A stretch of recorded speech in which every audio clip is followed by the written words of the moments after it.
Hi guys, welcome to Sunday school. We are back. It's been about fucking 8 months since we did a Sunday school. The last one was in December of last year, so welcome back. I am just waiting for my co-host and a few other people to get in here. We're going to give it a minute for everybody to get into the live because it's normally kind of a clusterfuck when this starts up. So we're just waiting. I will have my co-host coming in, and then we are going to kind of go over what all we're going to do. Hey, Nami. How are you? I do have some of my regular people that are here, which is really cool, and I had some people that are newer people that signed up for Sunday school, so we'll see how it goes. I'm super fucking excited right now. Super excited. So fucking excited. Are you doing a lot better? That's awesome. If you guys are new in here, I am Bam Bam. I'm a witch and a tarot reader. Isn't it gorgeous? I love it. Someone actually gifted this mask to me, and it's just a lot of fun. I've not had a good excuse to wear this mask yet, but I'm definitely excited to wear it today. Not gonna lie, it is hard as fuck to see out of. It is very difficult to see out of, so you're gonna see me do a lot of like double checking of things where I go in because it is a blind mask. So there's very low vision with this mask. It was not the best selection, but it certainly looks fucking cool. So that's what we're going with. Hey, Danny. Hey, Sabby. Thank you so much. There's actually a shop that makes these masks, hand makes all the masks customized on Etsy. If you guys want, I can absolutely like put a video up that shows you where the mask came from so you guys can go and check out their stuff because it's really, really cool.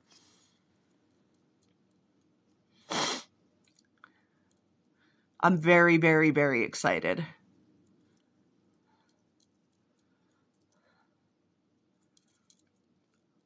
It's been such a minute since I came on here and did like a teaching live for y'all, so I'm really excited to get back into the swing of things with that. It's going to be a good time. We're going to talk tonight about the history of Samhain, and we are also going to talk about how to honor your ancestors. I am going to kind of ask you guys to keep questions to the end of the live because the last time we did this, I was getting a lot of questions throughout the course of the live and it was just like really, really sloppy and chaotic. So we are going to keep question period to the end part of the live where I delegate a certain amount of time to answer everybody's questions, make sure everybody has all their stuff. I do think we're going to be here for a minute. So if you guys want to go grab a snack, go grab a pen and paper, go grab water, pop, an adult beverage, whatever, go and get it. Don't drink if you're underage. We don't promote that around these parts. And I am still waiting for... Nice. That is awesome. I love when you guys show up in here and you guys are ready to learn and ready to work. That's super cool. I have that effect on people. Instant revival. I'm like Jesus. I bring people back to life. Oh, hey, Janice. How are you? Yeah, I'm super, super, super excited for tonight, you guys. And I'm also super excited because Bree Witched is going to be coming on and guest hosting with me.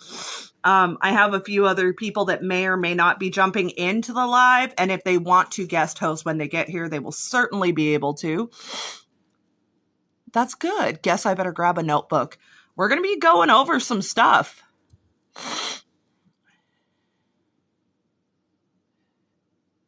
That's totally okay, chicken strips. No worries.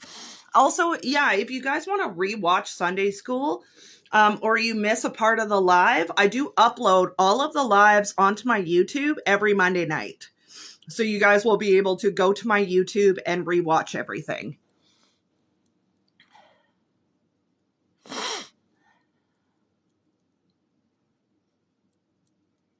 It'll be interesting. There are a lot of people in here already.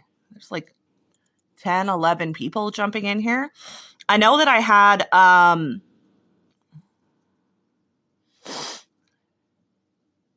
what is this?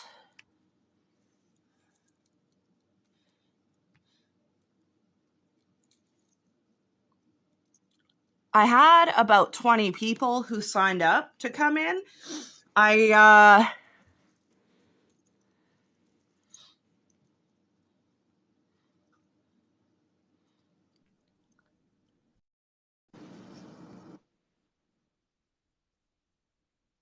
Hold on, we're just loading here. Hello. Do you exist? I don't know. Do I? Why don't we have oh, there you are. How come we can't get like a split here? Hold on. I'm gonna try to like change the layout on this. You look so stinking cute. Like, I am not gonna lie. Okay, so we got Bam Bam and Mothman up in the house. We love that for us.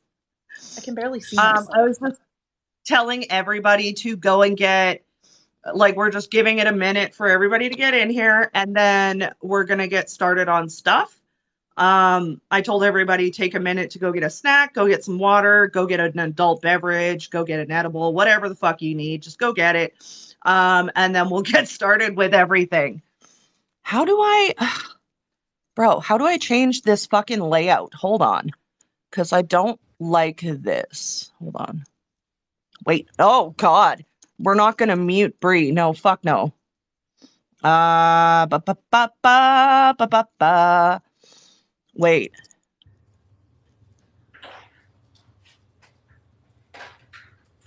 Bree, how do we make you more equal here? I don't know. Says the person who has never gone live before. I mean, fair. I mean, absolutely fair. Hi, Rachel. Because I know that there's a way for us to. I think what I might have to do, Bree, is I might actually have to kick you off and then invite you to host with me, and then it'll split us half and half. Okay. Because otherwise, you're just like a little tiny blip in the corner. And I want your face to be up here because you deserve to be on here. So let's try that. And yeah. I don't know what the fuck I did. I don't know what to do. I have no idea. I will do it. I will absolutely do it. Hold on. Ma'am. Ba, ba, ba, ba. Oh.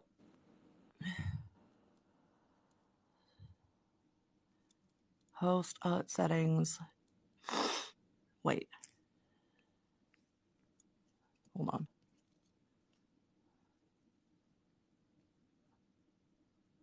How do we fucking do this? Ba, ba, ba. Okay, hold on.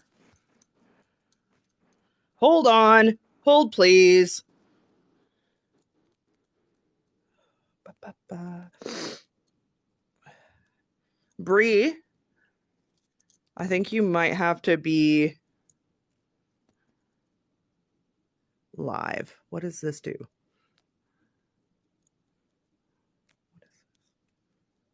Cancel. No.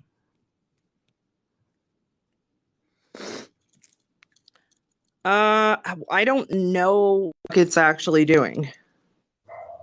I'm a little again. I know. I'm trying to figure out how to make you bigger. I'm gonna have to Google this shit or something. Like, there's got to be a way to adjust this. See, this is what happens when you get Bam and Bree together. It's just fucking chaos. How do I fucking do this? Settings, not pausing. Live intro. What is a live intro? How does that work? I gotta Google how to do this, man. I should have done this, Googled this before. Oh, okay, Bree. Okay, I'm gonna go live. You gotta go live and then I'll add you in. Okay. Okay. Okay, love you. Bye. Fuck. Love you, bye. Jesus Christ. I'm like trying to just figure out how to get her in here so we're like split screened.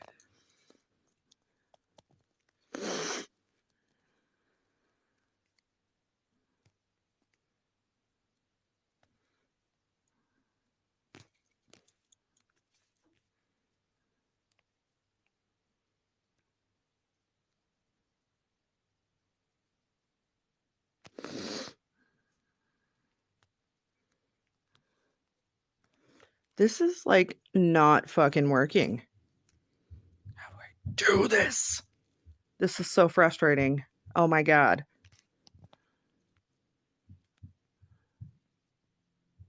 Suggested hosts. No, I don't want no fucking. I know who I want to guest host this hoe, okay? I just need to find them. This is not working. God damn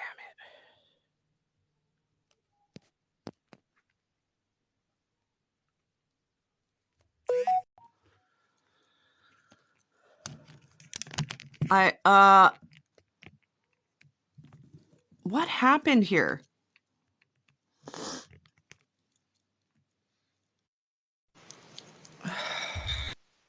There we go. We figured it out. We got Mothman. There's no need to feel down. I say, Mothman, get your feet off the ground. Can you see the comments on here now or no? I can see chicken strips. Y'all say some stuff so I can see it. I see there's only one after that. 2. I only see Rachel so far. Well, that's I It don't says think there's 35 people in here, but 39. It says there's 13 on my end. 15. So there is like you can see comments in your live, I think, and I can see comments in this one unless they're mutuals, which doesn't really fucking work for us, does it? This is complicated. Very complicated. All right. Let me push buttons. Okay. Don't fuck anything up though. I mean, hey Bree, the first live you do is going to get flagged for tobacco substances. Sorry. I'm not surprised, honestly. It's fine. I love how we're like 2 totally different ends of the spectrum costume wise as well. We've got Mothman and then there's me over here looking fucking creepy as shit and half blind. I'm making people moderators because I need to do that right away. Yeah. Service unavailable. Oh. What? I got it. Okay. I already did it. I was like, what? Well, what happened here? My tremor. The struggle is real, you guys. I have a tremor, so sorry if I'm shaking. I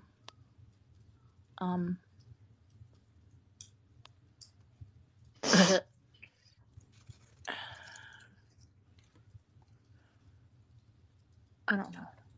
Go, stop. Why? Okay. I've made a few. Thank you. I said earlier in the live that I will put a video up that links the shop that makes these on Etsy, as this was actually gifted to me, and I'm just blown away by it as well. It's not fucking practical. I'm not going to lie to you guys. I can't see shit. Is Shane commenting in your comment section? Because I can see that. No. Or wait. I think Shane is in your live, Bree. Oh, wait. I see Shane in here. But like forever ago. Oh, it's a spot on my screen, not on my face. All right. Love that for me.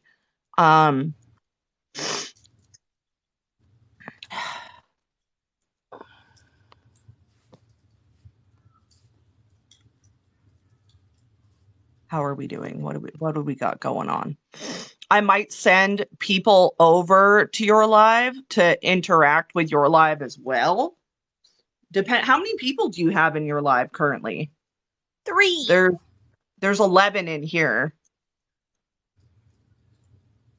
Can we get Shane to go over into Bree's live so that we have somebody jumping in between the comments?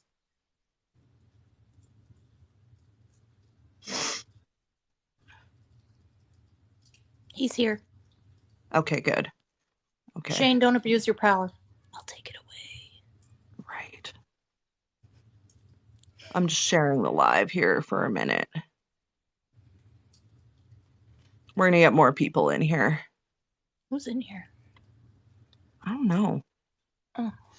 If you click on the little number, it'll show you who's in the live. Yeah. It'll show you all the people.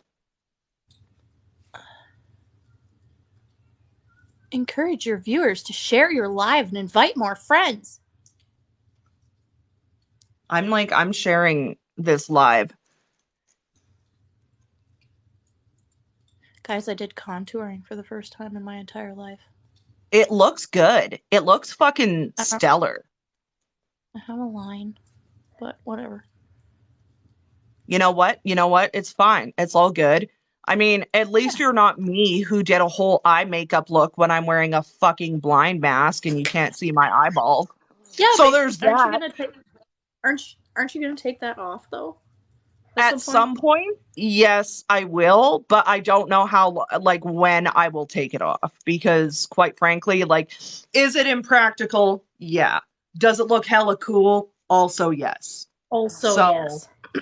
So it's kind of like, let's see how long I can handle not being able to see, because the other thing about this is not only does it cover my eyeballs, but my spectaculars over here don't fit under the mask. So I'm quite genuinely blind right now, which is great. You know, I live my life in the dark anyways, so I figure it's not any more different than me trying to like navigate adulthood and shit like that. So I just figure, you know what, fuck it. I've been doing this long enough that I will just wing it. But I can guarantee you that when I take this off, my brows, they're gonna be fucked up and looking janky. We could take a makeup break. What is this? Why are you like Shane and this? I also did red eyeshadow for the first time this year. So we'll see. We'll see how long it takes before I get so irritated that I can't handle it anymore, and then it'll probably come off.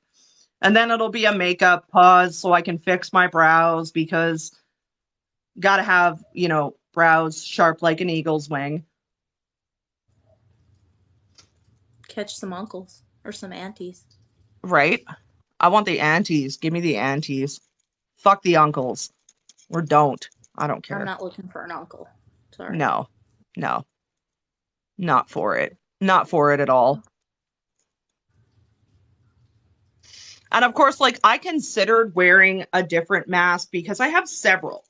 So there was like options, but I was like, of course I had to go with the most fucking impractical option that I could even come up with. I was like, yes, this is going to be absolutely fucking detrimental to my functioning today. Spectacular. I'm so sad about my glasses. I'm sad about your glasses too.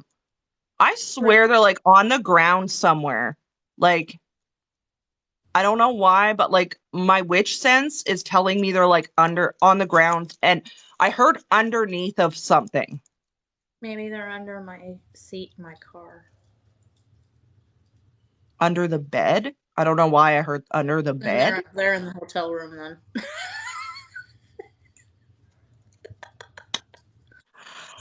Well, that's inconvenient, okay. isn't it? It's fine. I did eyeshadow, so I love it though. It looks super, super good. Mm-hmm. And you can actually see your eyeshadow, which is even better. Nice. Because I put eyeshadow on and you can't see half my face. I can't see my face when I'm with you, but I love it. But I love it. I guess no one can join in. Were you trying to Who was it? Moose. Oh. No, okay, Moose. So it's not gonna be that if we want to bring other people in and have more people guest hosting, I'm gonna have to do it so that it's guest hosting and not a duo live like what we've got right now. So we like let us get into this for a little bit, and then if we want to add more people for guest hosts, we'll like switch it around and figure out from there what's going on. Also, friends, make sure you have a pen and paper Yes, so because you we can are take going notes. to I have a few people that already said they came in here with like notes ready to go. I'm like, yes, we love that. We love And prepared actually, things. so do you want to hear something really funny? I'm outside before this got started. I was bringing henners in, and Corey is outside. And I told him, I was like, I'm super hyped up because we're getting started to do the witch school, and Bree's going to go live with me and whatnot like that. And I've got a few other people coming in. He goes, is Mama Foot going to be there? Tell me I talk about my freaking TikTok people way too much without telling me. That one you guys call Mama, is she gonna be there? I think so.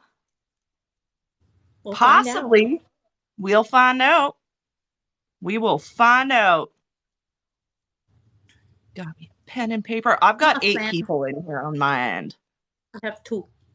You have 2? Two. Chicken strips and Lucifer's Black Sabbath. Okay, cool, cool, cool, cool. Cool, cool indeed. Okay, so we're 6:30 already. So why don't we give it another 10 minutes for people to get settled, and then we will get into talking and teaching and shit like that. How do you Perfection. feel about that? Are you good with that? Mm-hmm. Yeah. Cool. So how do we feel about your first live? Are you enjoying it? Do you feel famous yet? No.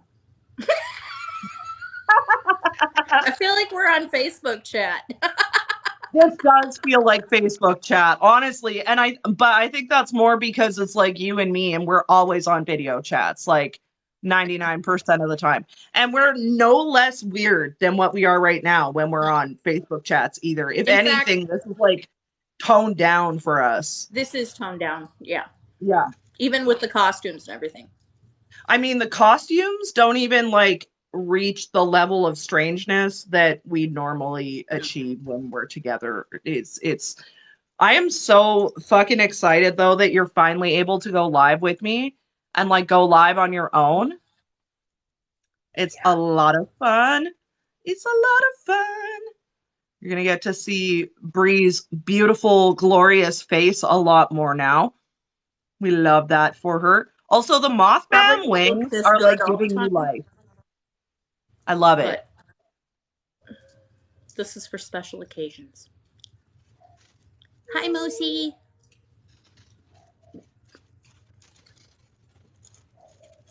I'm really excited for like the relaunch here. This is Does gonna be. anybody, while we're just kind of hanging out, does anybody have any questions for me, like Q&A, get to know me, in case you don't know who I am? Yeah, even if you guys are in this chat, if you guys have questions for Bree to get to know her or you want to know some stuff about her, drop your questions in the chat and like if they're in mine, I'll read them out for you and let you answer them. Okay. If they're in yours, just tell me you have a question, we'll answer it, which is all good. I am a married mother of 2 children. I live in North Carolina. I'm in my 30s. Um, been practicing hands on for about 4 years, maybe 5, and have been tinkering around with the craft and learning things for probably 10, if not longer, just picking things up, you know, on the way since I was a kid. Nami wants to know where you got your wings. Amazon. They're a cape and they have little like things so you can, Little like finger holes. yeah, and they Do you have like a, deliberately wear it around your middle finger so you can tell people to get fucked? absolutely do. I love that for you. It Moth has like Mama. these little, little like stretchy things. It's not exactly the most comfortable set of wings in the world, so I would suggest maybe looking for a different pair. Do they have the But like, is it the under the armpit stretchies that are yeah, not comfortable? Okay, yeah, so I have a freaking life hack for you, my dude. Okay? I have a life hack because I like stupid like things that just aren't practical. So with those, what you want to do is you can either skip the underarm things altogether because fuck that shit. I would mhm. have, if I would have picked like a t-shirt and popped a pin in the back and just skipped these because they're always a monstrosity. Yeah, Always. yeah. We'll see how irritated I get. You get fucking thrush in your armpits or something like that from it. Oh. All right, I have Moth to go get Winnie. woman. He's being a demon outside. Be right back. Oh, uh-oh. Winston! I mean, she yells a lot nicer at her dogs than I do.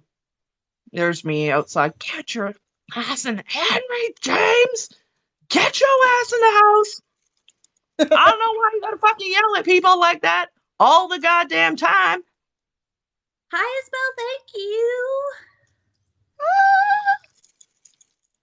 Okay, we're gonna give it a Excited few because more we're getting minutes. wine. Oh, it's Peak. Hello, No, it's a Pico. Winnie. Oh, It's that's the Winnie. psychopath. Never This is mind. Winston.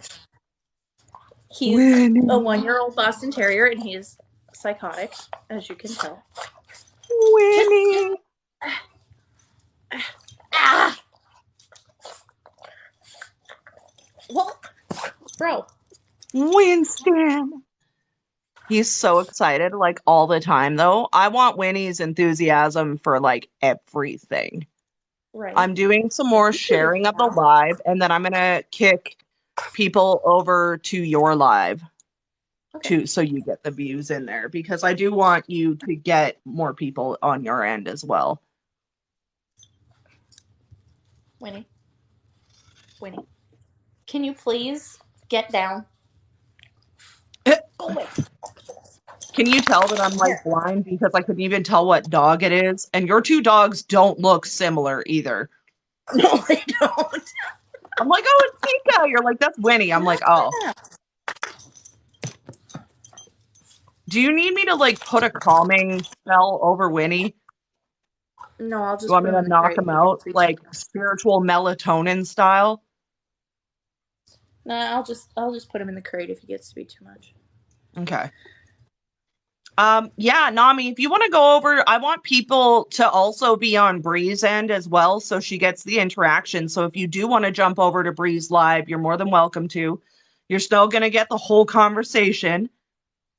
Yep. Could you do one for my dog? She's crazy. I could, yeah. Absolutely, I could. Calm shit Hey, down a Nami. little bit, you know? I don't have to worry about that with Henry because he's comatose right now. He's passed right out. He decided to The be outside all day and then now he's just fucking exhausted. So there's when he that. was when he was also outside all day. So, hi, Okay, Amy. but Amy. Winnie's Okay. Winnie's a terrier though, which means that he's cracked up He's on crazy. energy all the goddamn time. Always.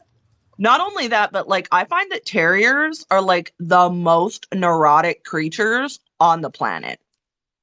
They really are. Like every hey Shapak. Shapak, Hey, random. do you want Thanks do for you want to jump following. over into Bree's live? We're trying to get an equal amount of people in my live and in Bree's because we're doing a duo live. Like she can't see my comments over here. She can only see whatever is in her live. So I'm trying to get as many people as possible to equal this here out. Thank you so much. I really appreciate that. Welcome to Blasphemous Sunday School, you guys. This is really exciting. This is also Bree Witched. This is her first live that she's done on TikTok. So it's really super cool that she was able to come live tonight with me. This is my bestie. I love this bitch more than you could even imagine. Um, Thank yeah, you, bystander. yep. I am Mothman. Mothman. I I love it. mean, Rachel, yeah, we probably should have done a test run, but Yeah, so there was that. There was something that like we could have done a test run, but we've between both of us, we've been like stupid busy over the past couple days. yeah, So it made it kind of hard to like arrange time to do a test run. yeah. I sure as fuck did not have time to go live anytime in the past like 3 days. So half Yorkie and half Jack Russell. Oh God. That's like Red Bull if Red Bull was a living creature. So I had a Pomeranian and a Schnauzer. Hmm. He was kind of crazy for a while. Hi, Peek. This is Pika. She's my other Oh, doggo. She's old. Pika. Hi. Hi, baby. Hello. Oh, baby. Oh, Okay. baby. Peek, look, you're live on TikTok. Are you going to get Peak, you're TikTok famous. famous? Are I you think you TikTok should make famous? Pika and Winnie their own page on TikTok. Mm, I have Just do trouble enough like, keeping up with mine. Maybe could. maybe. Do like a sub genre. Do like a Pika and Winnie, like a series of Pika and Winnie Oh, shit. because I think I can do like playlists now, can't I? Potentially. I don't know. They only roll out like I can't do playlists. Oh, And I yeah. don't know why. I have no idea what it is. Like, well, I do. It's because I'm in Canada and TikTok doesn't love Canada. They just like to give us like the bare fucking bones of Yeah. whatever we can have. Yeah. Okay, so is everybody pretty settled in? How are we doing for getting settled and getting ready to learn? Because this here is like, I don't want this to be like every other Sunday school that we've had Yeah, we where don't it's want like chaos. chaos for the first hour and a half and then like we get like 30 minutes of decent actual learning done. Okay. Um Not me, it's so 8:30 for me. yeah, it's 6:30 for me. So we're a couple hours different. Sabby, don't do it, man. Don't do it. All I get is no. You'll get muted. You'll get absolutely You'll get muted. put in timeout for a minute. They really should give us like a longer timeout option as far as I'm I concerned. mean, there's what? There's a minute, 3 minutes, 5 minutes, and then the entire live. Yeah. I want them to make like a TikTok penalty box. That's what I want. I want like a penalty box. We Not could do TikTok videos of jail. shame. I did chicken strips. I made you a mod. Who do I have in here that's a mod? I've got We're Moose in here. It looks like we're ready over here. You're ready over there? Yeah. And it looks like we're pretty ready over here. So let's Okay, okay, then I need to add somebody else as a moderator in this one. If Moosey is going to jump over there. Shapak, would you be okay with moderating so that Moose can go over and moderate for Bree and get Bree the views? I just need somebody on this end as well to moderate because normally Bree is my moderator Yeah, and Moose is my Shane is a moderator too. So yeah. But Moose is going over there so you get the views, which is great. Do I have Percy in here? If Percy's here, I'm good. Um, no Otherwise, I worries. will add somebody else in as a moderator just so I can. Hey, October, welcome into Sunday school. Thanks for And the Han follow, by Carroll the is here. way. Hi, guys. So you guys, welcome to Sunday school, where me and Bree teach you guys how to do witchcraft shit. Yeah. This is the first time I've done Sunday school since December of last year. It's been a hot minute. Tonight's topic that we're going to talk about is we are going to talk about Samhain and the history of it and where it comes from and how to honor your ancestors. So it's going to be a little bit, this is going to be like a fairly themed topic for tonight. But then after this, we are going to, me and Brianna. Okay, perfect. Thank you, Shapak. And then after this, me and Brianna will probably talk between the two of us and come up with some ideas for what we're going to do moving forward with Sunday school. We do want, okay, for sure, Shapak, no worries at all. And like, if This, you guys follow me on TikTok, you can DM me if there are certain like topics that you want to hear about. We'll start like a list, yeah, and we'll group like things together so that they kind of match yes. up.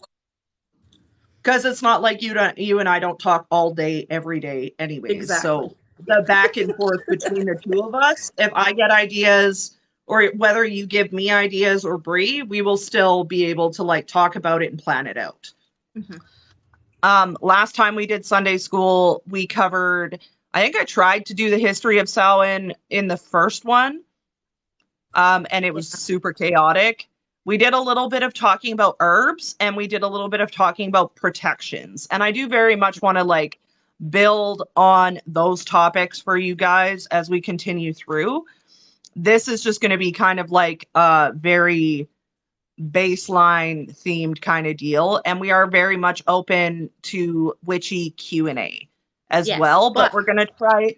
Yeah, you go. there will be like a specific point in the live where we'll stop like in between topics to Yeah. take questions so that we Yes. can focus on them. Yes. Because often, especially when we've got like myself and Bree live, it's hard to keep track of all the questions in the comment Mm-hmm. section. So we will talk about kind of the topics and then we'll take a break and get some questions and then we'll continue forth so that it's a little bit more organized and slightly less chaotic. We Yeah. like the chaos, don't get me wrong. I love the chaos. I've just realized that if I have my head like this, kind of downwards, I can see better than if I've got my head up and looking straight up. This is a struggle. The struggle bus is real, you guys. All right, let's get into the history of Samhain, where it comes from, and all that good shit. Do you want to start, Bree, or do you want me to start? What? How do we feel You go about ahead. this? Okay. You go ahead, So and we're I'll add comments in there. So I made notes. Don't hate me. And this is going to be really awkward too because I can't see fuck all that I'm saying, so, or that I'm trying to read. So, bear with me if I'm up here like this is actually going to be super duper complicated because I can't see shit. It'll be all right. So, in my notes that I've made a little bit of notes about the history of Samhain, where it comes from and where it originated from. We're also going to talk a little bit about how Halloween or All Hallows Eve ties in with that and where that came from and when it started. After that, we're going to talk about the honoring of the ancestors and how you can go about doing that and why the veil is thinner and all that good shit. Okay? Are we good? Are we good? Are we good? I'm so Mm-hmm. awkward. You would think after doing lives for like fucking 2 years, I would be a lot better at this. Like this is what happens when you don't give me like a solid focus thing to do, even though my focus should very much be on. Anywho, we're getting fucking sidetracked. Yeah. Okay. So let's talk about Samhain and where it comes from. Samhain, even though I swear to God, if I see one of you people come in here and call it Sam Hain after we do this lesson, I'm putting you guys in the freezer. Straight up. Samhain. Samhain. Okay? All right, let's get my notes out because I'm so stupidly distracted right now. So Samhain is the Sabbath that happens it actually goes from even though we see a lot of people celebrate this Sabbath on the 31st of October, it actually runs from about the 30th of October until the 6th of November, depending on which particular kind of sub genre or which particular type of paganism you practice. They do celebrate them slightly differently on different days. This is the uh hmm, oh my god, I'm getting so awkward already. This is the this is the what the fuck is going on? My brain is not working. Oh my god. So go. Moose, you're not in It, the freezer yet. Moose hasn't been in the freezer yet, even though Moose very much should have been. Don't threaten me with a vacation, Shapak. You going in the freezer ain't no fucking vacation. Okay, Percy's here as well. Great. Percy's here on this end. So, Samhain is the pagan solstice that happens from usually about the 30th of October until the 6th of November. This is the time of year where we see the clearing out of the harvest and things like that.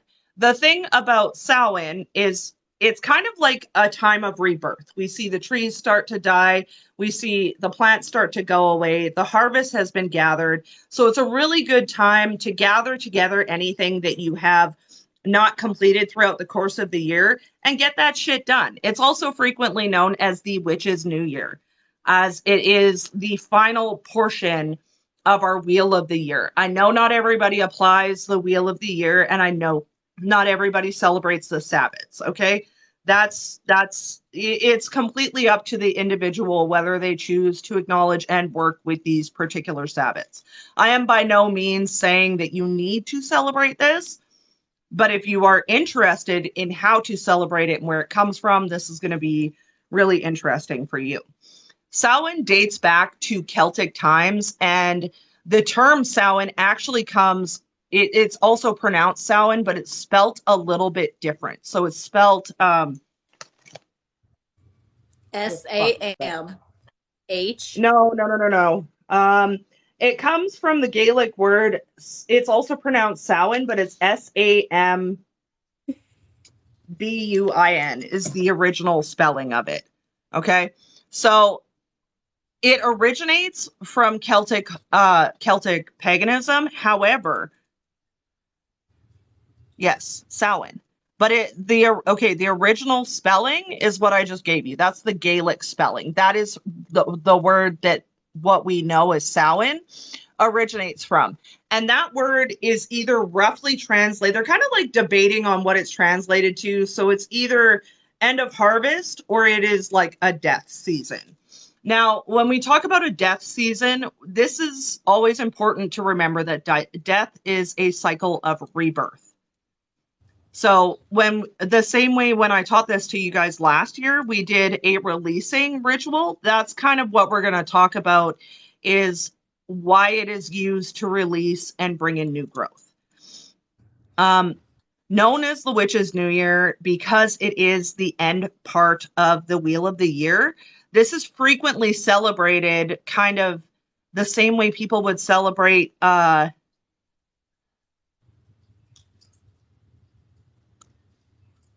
okay, I'm glad someone explained the pronunciation because my eyes are like, where are the letters? Man, any Gaelic word that you're going to find has about 1,800 extra letters that are like mysterious letters that nobody knows why they're there or like how they create the pronunciation, but they're there and there's nothing we can do about it, okay? Um, so frequently, this was used as a way, the same way we would harvest the grain to prepare for the winter. We want to finish up anything that we have started in order to move forward into the next phase of our life. I always phrase this as like if you have a garden and it's overgrown with weeds, it's going to choke out any new growth that comes in, which is why this is a great time to start letting go and finishing projects in order to let new things come in and to start new projects. Um, Witches and pagans have celebrated Samhain for thousands and thousands of years. It is incredibly difficult to actually trace back where this holiday originates from and when it was initially started because it's been ongoing for so long. There are a lot of rumors around the internet that the term Samhain is actually originated from a Celtic god of death. This is unconfirmed. There is very, very, very little actual literature that traces this back to a Celtic god. And this was a god of death, decay, and the underworld, according to internet lore. But it is very much not fact-based, or not that I've been able to find anything that's concrete proof of that. It is worth mentioning just because it can be important to know these little tidbits, but it is not super fact-based. I did want to bring it up because you might see people talking about this and stating that that's where it's come from, but it's just, there's no substantial proof that that's actually where it came from. A lot of people know Samhain as All Hallows Eve or Halloween. And I want to talk about that as well, because the term Halloween is actually a Christian term. And I don't know if a lot of people know that. A lot of people assume that Halloween is just because everybody knows it is that. That's where it comes from, right? But it is very much a Christian term, and it stems from the All Hallows Eve. Now, All Hallows Eve or All Saints Day, All Hallows Eve falls on the 31st, All Saints Day falls on the 1st of November. It is very heavily speculated that this was started, like All Hallows Eve and All Saints Day was started because there was already all the like festivities from the pagan people going on. And Christians profiting at a 10% increase. I mean, essentially. I love what you're doing over here. Like, you're so chaotic. This is why I love this human so much. So All Hallows Eve or All Saints Day didn't crop up until the beginning of the 18th century. And the Catholic Church decided to play off of the pagan festivals and the pagan festivities that were already going. The idea of All Saints Day and All Hallows Eve comes from Christianity wanting to honor particular saints that don't have their own like dedicated day. So they were just like, you know what, fuck it, let's just sandwich them all together, take another pagan holiday, and we will call it All Hallows Eve. I mean, seems easier. I'm right? But rude. Rude, right? So it was very heavily based on a specific mass that was performed, and it was called All Hallows Mass. And it was performed in the churches between like right at midnight. They usually started it like right around 11 o'clock on the 31st, and then they would carry it over well into the morning, usually 3 or 4 in the morning. Y'all really be celebrating saints at the fucking devil's hour, huh? Couldn't come up with your own ideas or what? But that mass was referred to as All Hallows Mass. Now, this particular holiday has been very heavily vilified by the church. And much like every other holiday that we celebrate as pagans, they took that and stole it. But as a way to market it as something that was anything other than like demonic or evil, their variety, they honored the saints rather than the ancestors. Whereas in paganism, it's very heavily about connecting with your ancestors. This is the time of the year where the veil is very, very thin, meaning that spiritual activity is at its highest. And people utilize the veil being very thin in order to contact their ancestors and deceased family members. Okay. They also utilized Samhain in order to honor any ancestors that had passed within the past year. So often they would light up an effigy or a candle or something like that as a way to honor those particular ancestors that had recently passed, as well as connect with the ones that are farther back from you. Uh, do you have any additional things while my brain stops working for 2 minutes? Um, when the veil is thinner, it's also easier to communicate with these people that have Hmm. passed. Um, and just a little touch on me. October is Italian Heritage Month. Oh, So, I didn't know that. yeah, yeah. So, during this time of the year, um, we celebrate, our heritage. We eat a lot more grain-based foods like pasta because of the harvest. Um, and we appreciate where we came from, our history, our ancestors, um, and our art. So, some people that I look up to, Leonardo da Vinci. Um, so that's something that the Italians do. A lot of the time, they hold festivals during this time of the year. Um, there's things that we do too that kind of coincide with this time of year. Yeah, I also didn't know it was Italian Heritage Month. I'm kind of upset with myself for not knowing that. My best friend is a beautiful Italian human. So I can feel Nona like kind of over here like do some digging, ma'am. I'm like also I've had a That's lot okay of now. people ask me about the energy in the past little while because everybody seems to be experiencing some like fuckery. That is the veil thinning Yep. because There's frequently, interference with readings, there can be interference with spell work. yep, You can notice things in your home because, you know, your ancestors are floating around checking on you.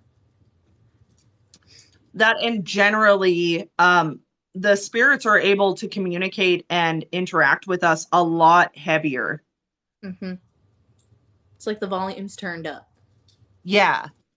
And it can also make for people like myself and Bree very complicated when you're trying to like download messages or like work with the spirits and whatnot because there's a lot more interaction and a lot more interference. Yeah. Um, I've had people ask me if I recommend doing spell work on during Samhain. And that very heavily depends on whether or not you are able to filter and protect yourself during this Mm-hmm. time because you do have a lot more activity coming in and out. It's like Yeah. radio static everywhere. Now is a good time of year to veil too. Yes. Um, that can help with that interference.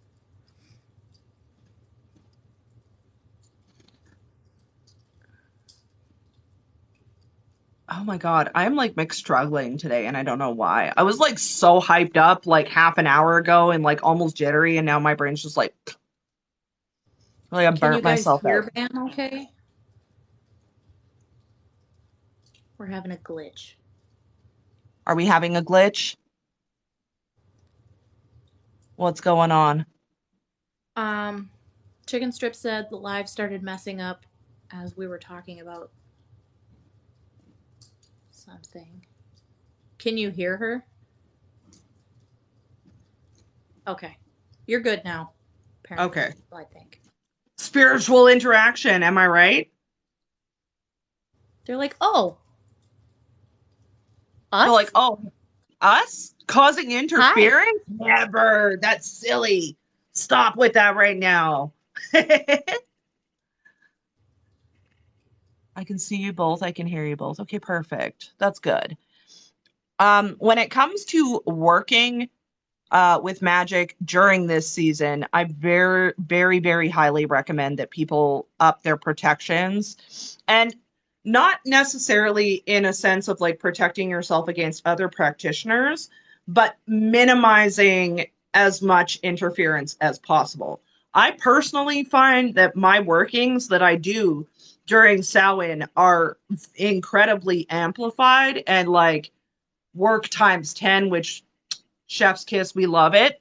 But for somebody who's not as well protected, or if you're a newer practitioner, this could cause a little bit of problems for you. Yeah, they are. Mm-hmm. Spock knows what's up. I was gonna do a My chat protection is work. saying my chat is saying that it sounded like you had a spirit box on your end. A I spirit didn't hear box, it. Mm-hmm.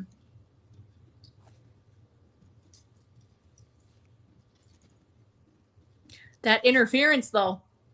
right? We love that. We love a little. I mean, I wouldn't even be fucking surprised. There's so many goddamn ghosts and shit in this house. It's not even funny. Um, Between gods, goddesses, deities, and people's grandmothers, we got a full house up in here, okay? So I wouldn't be surprised if there is interference that comes through. However, if you guys do hear interference on my end, it is my team, and we're perfectly okay. Percy asked if it was okay to do a protection working tomorrow. I think that it will be okay. I would just be, before you do your working, make sure that you really clear your space and get yourself super super duper grounded beforehand in order to prevent any interference from coming in or fucking things up. But you will probably see your working go through like bam, like so fast. It's crazy how Mm-hmm. fast they go through.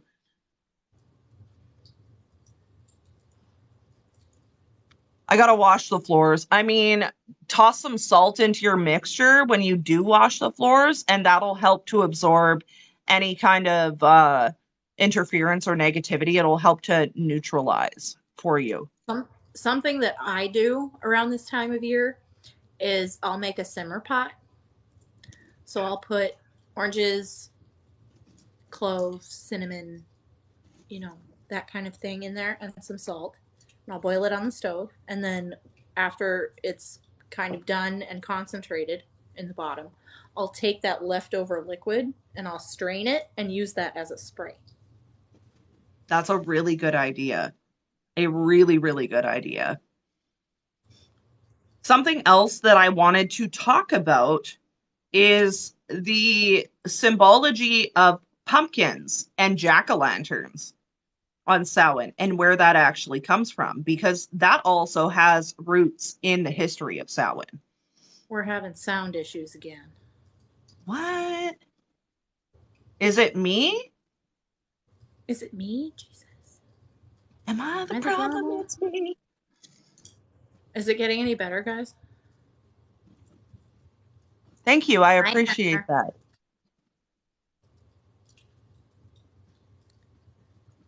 Apparently, it's chicken strip says it's okay now. Nami, you good? Okay, it's back. We're good. Okay. Love that for us. Um, Spiritual interference, am I right? We live for it. We absolutely live for it.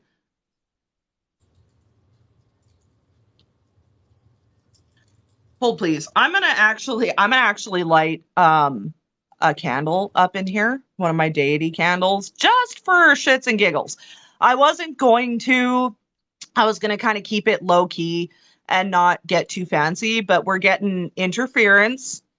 Not bad interference, but interference. So I'm gonna go really quickly and light up some deity candles, and then I will come back. I will be Okay. back. If Mm-hmm. you want to like gab with people and answer questions while I'm doing that, you go right the Sure. hell ahead. So, if anybody's in Bam Bam's live, I can't see your questions. But if anybody is in my live, do you have any questions? Me stepping over my Ouija board as I'm teaching on Samhain. Love that for me. That's not fucking Me? dangerous at all. Hmm.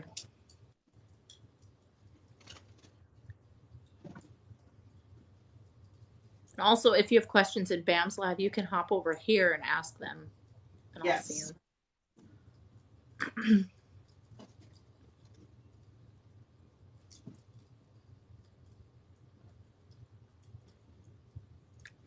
Thank you. Sir, sir, I'm gonna need an explanation as to why your candle is already lit.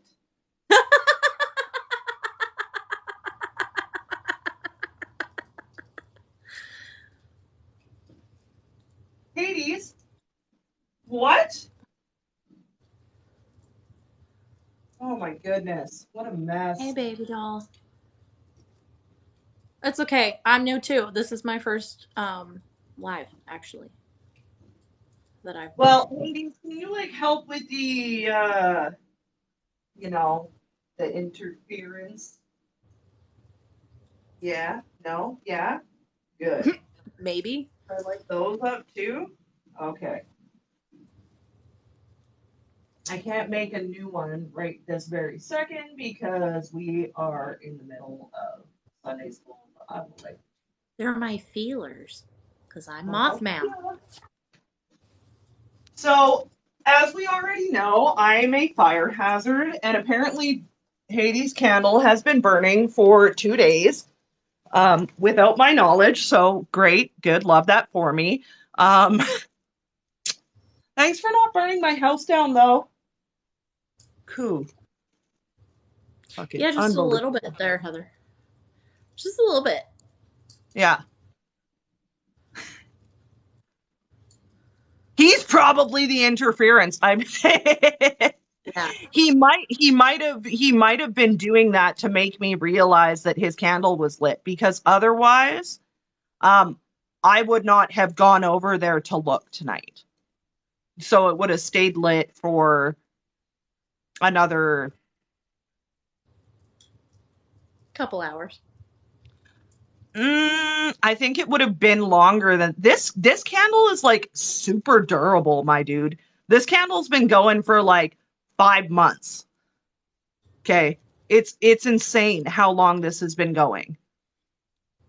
Because it is one of the 7-day ones, but it's Yeah. like low now. But it's I've had that candle, like Lady Persephone's candle like that is already burnt all the way down. She gone. His is still going though.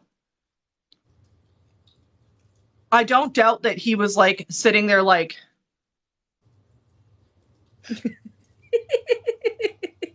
gonna just gonna let it go, eh? Let it go, let it go. Okay. Let Great. it go. Let it Let it go. go.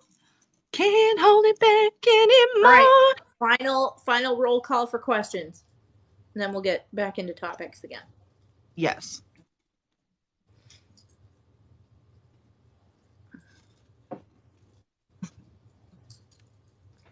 Oh, I'm birthday pretty good for questions questions. over on this end. So if you have questions, let me know. I haven't seen any yet. We're going to give a couple minutes for question period, and then we're going to keep going here. Every witchy person I found on here is always talking about Hades.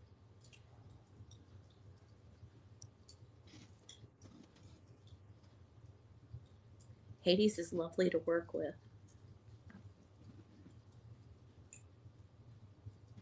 Would my sister's ancestors be connected to me if we were half siblings? Yes, absolutely they would. If you guys have one blood parent together, absolutely. And even in some adoptive type of situations, your ancestors will interact with you despite being blood relatives. Like I've got particular entities around my home that I am not blood related to, but are here and work with me and are protective of me. And it's because they've kind of looked at me and adopted me as like somebody that they want to take care of. So, And baby doll, likewise, that could be the case. It could be that he's reaching out for you. Um, Kind of keep track of that, and maybe do some looking into his his mythology and stuff like that, and see if that's somebody that you would consider working with. Um, we can also get you a deity reading too. Yes, In, I was just in, about to say Bree in the is really shop. great with deity confirmations. I So do deity if you need confirmation. one, Bree can do that for you. I do deity confirmations, but I do it on a yes and no basis as opposed to like doing really in-depth kind of stuff. Bree is a lot better with them. I like to hand them off to her. How are we doing over here? Lana's favorite slut joined. Hi, Lana's favorite slut. Welcome to our live. We're doing Blasphemous Sunday School. If you guys have just jumped in, I'm Bam Bam. This is Bree Witched, and we are doing Blasphemous Sunday School where we teach you how to do witchcraft shit. Right from the beginning all the way up. We're gonna go. Eventually, we'll get into a little bit more advanced stuff, but right now we're just doing very bare bones kind of things. So, baby doll, if you go into Bam's profile, there's a link in there, and you'll find our Etsy. Yes. I'm trying to not get us like in trouble. Um, and there's that information in there. Yes, Between so there which, are sections for readings with myself, and there is an entirely separate section that is all Bree's booking in our Etsy shop. There is combination bookings, but that is for spell work and heavy spell work. But Bree absolutely has listings in the Between Worlds shop for you to go ahead and book a deity confirmation with her.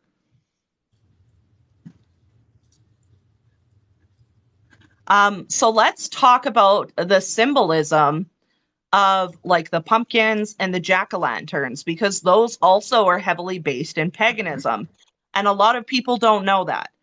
So back in the day, it was believed that during the time of Samhain, with the spirits roaming so freely and the veil being thin, that it was possible that you could encounter spirits that were not so friendly. And that very much can happen, very easily can happen. So, what people would do is they would take the pumpkin, which is also a very heavy symbol of the harvest, as that is a fall fruit that comes to its full ripeness right around the time when everything starts to die. And they would take the pumpkins and carve the faces and the imagery in it as a way almost to like guard their homes. These were house guardians that they would create specifically for this time period or this particular Sabbath. And then the candles that were put inside as an offering in order to appease the spirits that were roaming around and prevent shenanigans from going on. This has been heavily carried over and very commercialized.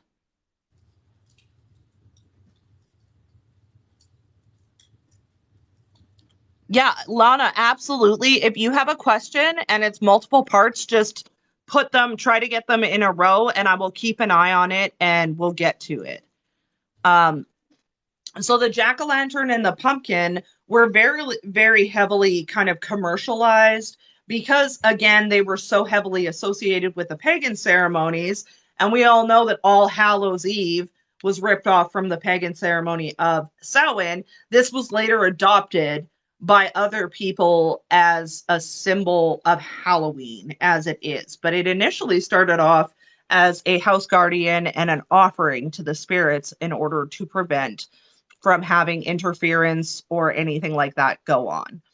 Other things that are really heavily associated with this particular season would be things like potatoes. Don't laugh. Don't you dare laugh. Potatoes, wheats, and corns, which again, we see that kind of thing still very heavily incorporated into Halloween as we know. I'm never going to call it Halloween again. Never. Never. No, it is Samhain. Um, it's very heavily incorporated even now into the Halloween that we know. But initially, these were put out as offerings and protection against spirits. Chicken Strip says that she says, I believe the Scottish carved turnips. Yes, they did. I was going to say that they're sitting different.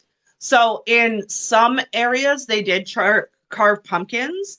Other squash were also frequently used, but turnips and other such, any kind of like little round vegetable, like, did you guys just see that?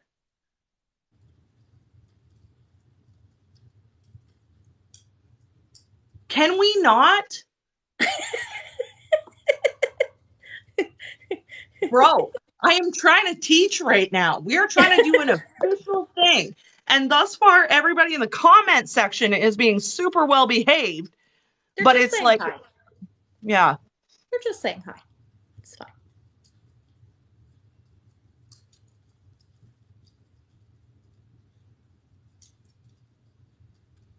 Oh, okay. So the thumping that you're hearing is not ghosts within my house. It's actually my upstairs neighbors because I live in a basement suite.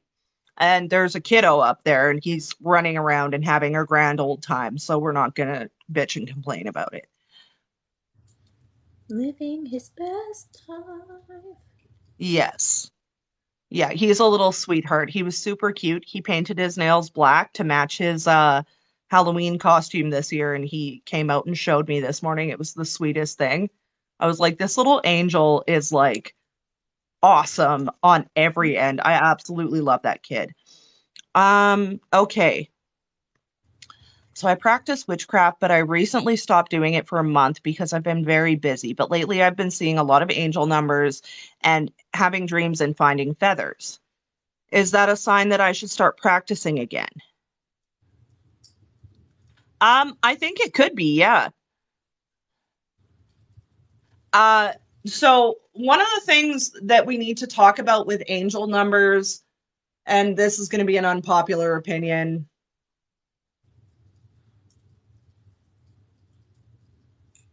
Like, hey, are you guys seeing this shadow that keeps coming around here? I'm I'm not pretty seeing. sure I'm pretty sure it's Hades Probably. hanging out doing stuff. Anyways, so with angel numbers, what we need to remember is that angel numbers are a fairly this is not, these numbers are not based in old paganism. These numbers are fairly new. Numerology is very, very old. It is very ancient. It is based, I believe numerology originated from Mayan stuff. But the concept of angel numbers and grababoli codes, which are another thing that people see all the time, are a fairly new thing that came with New Age paganism and the incorporation of Wicca and then freaking love and lighters. Okay. What we need to remember about these numbers is once they've been pointed out to us, like you've been pointed out, like, hey, this is an angel number, you're going to start subconsciously recognizing those numbers every time you see them. Yep. So every time, and even me who knows the origins of these numbers, I look at my clock and I'm like, oh, it's 10:10. Oh, it's 2:22. Oh, it's 3:33. It's because your conscience has become aware of them. So subconsciously, you will always recognize them.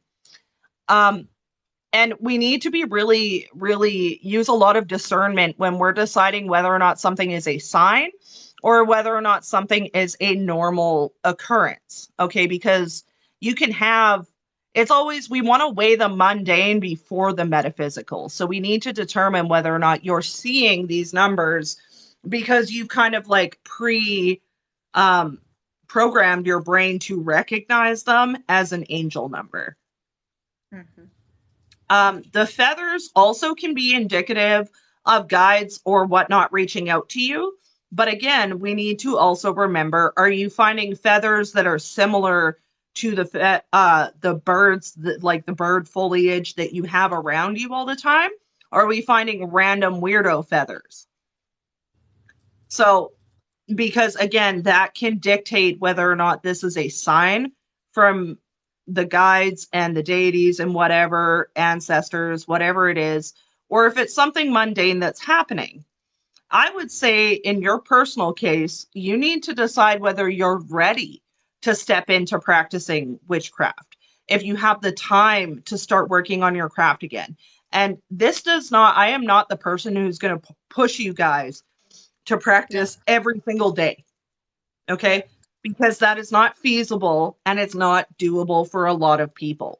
And I find that when you put that pressure on yourself, to practice on the daily, it almost deters you away from wanting to do so because it makes it seem like a bigger task than what it's going to be. And it can be very overwhelming. I would personally just tell you to decide whether you feel ready to get back into that or not. And if you do, then take it slow and go with what you're comfortable with. Mm-hmm. Absolutely. Dreams can be interpreted a lot of ways. I would need to know a lot more specifics about the dreams that you've had in order to tell you this. I did do like a whole dream interpretation for somebody yesterday, like on the spot, and it was ended up being a really good conversation. But I would need to know more specifically what was going on within those dreams that we to determine whether or not that is again a sign or a mundane thing. Hey, Tipsy Tarot. Got another person in here. Welcome in. I don't know when you jumped in, but if you did just jump in. We are talking about the history of Samhain. We are answering some witchy questions here and there. And this is also Brie Witch's first live, so we're having a great time with that. We've got Mothman in the house. Okay, we love that for us. Yeah, angel numbers are very heavily synchronicities. Very much so. Yeah. How often will you be doing Sunday school? I will try to do Sunday school every Sunday from 6 to 8 p.m. Um, if there's something that happens that I get really busy, I will put a notification up that I will not be doing Sunday school that week. If you do miss Sunday school, um, you will be able to find all of the Sunday school episodes on my YouTube channel because I do download all of the lives and then re-upload them on Monday night.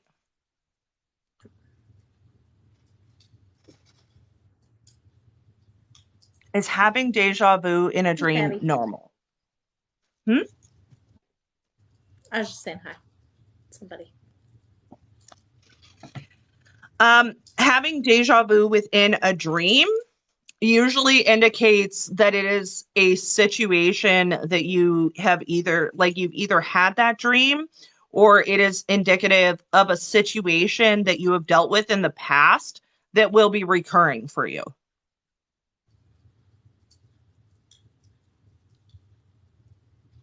Okay. Do you have anybody taking questions on your end right now? Do you guys have any questions? I'm just going to touch on the deja vu thing real quick. Yeah, Um, absolutely. Jump in there. so, most of you folks probably won't know this, but I actually have epilepsy. And so, if you have a condition that's similar to that or around, any of those lines, keep an eye on those deja vu feelings. For me, it's hard to decipher those as messages because deja vu for me can also be symptoms of a seizure. So that is another like thing you have to keep in mind, like the mundane before the metaphysical thing. Yes. That's a really good point. I didn't even think about that because you and I have talked about that before. Mm-hmm. And I had never heard of that being something that is associated with epilepsy until you Yeah. told me. And I completely drew a blank on that. So I'm really glad that you tossed that in there. Hey, Joey.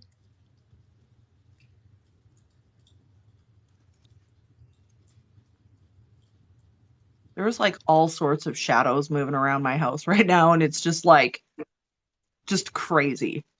It is just absolutely crazy right now. You guys, I'm going to take the mask off because this is like not working for me. It looks fucking cool, but it is just too much for my face right now. So hold Hey, please Joey. while I do that and put my, I'm good. oh God, we're all getting Oh, tangled we're here. too. Hold on. Hold Uh-oh. on. Oh dear. Okay. So How did I? tonight you are if you hang out, which you're welcome to do. If not, I understand. Um, we're doing something called Blasphemous Sunday School. My friend here, Bam Bam, is a witch, and so am I. And we are starting up this little teaching session for Sundays.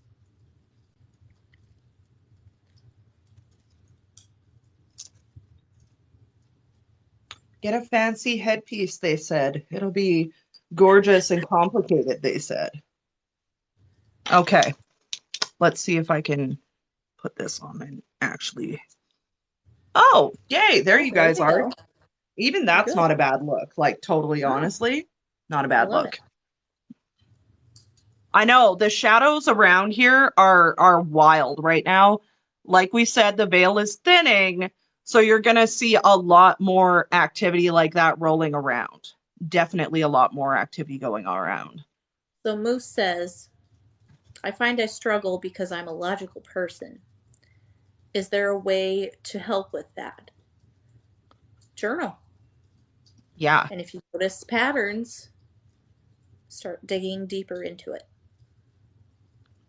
October asks if deja vu could be a trait of autism as well. I'm not sure, I'm honestly. also not sure about that. And I'm hesitant to give you an answer either way because I don't know for sure what the answer of that is. However, what I will tell you is I will make a note of that and I will do a little bit of digging on it and I will just private message you if I find anything that is indicative of that being a trait of autism. I don't think so, but again, with neuro spicy brains, we experience things differently than what neurotypical people do. So it could very well be a symptom of that or something that falls along the lines of that. I would rather, though, do the research and the learning on it and then give you a proper answer than wait and or like give you a fast answer now that I Yeah, don't know is accurate. Also, the brows survived. Can we just they did. appreciate that? I don't know Yeah. what the hell kind of like gorilla glue they got in the benefit brow me good, but do it. Yeah, banging brows. Love that for us. Autistic here. I always feel deja vu, but even I can't confirm it. I'm going to definitely look into that and probably make a video about it if I do find anything substantial with it that is worth talking about or that is indicative of that being something that is not like whether it's a spiritual occurrence or whether it's something mundane. Because these are really good questions. And I love when you guys ask me questions like this because it gives me an opportunity to expand on what I already know. Yep. Absolutely. And I never claimed, I'm not one of those people that'll ever claim that I know everything because nobody does. So this is always, I'm always willing to take on questions. What the hell What? is happening over here at my, do you see this? I wonder if it's the dangly bits on your Or it could be because I have the lights dimmed that it's like maybe. showing low exposure. Yes, you can if you feel like you want to. You don't have to, but by standard, you sure can. It's all wiggly on the cloak. Okay, let me go turn the lights up and see if that resolves my like fucked up camera issues here. I don't know what's happening. I don't understand, bitch.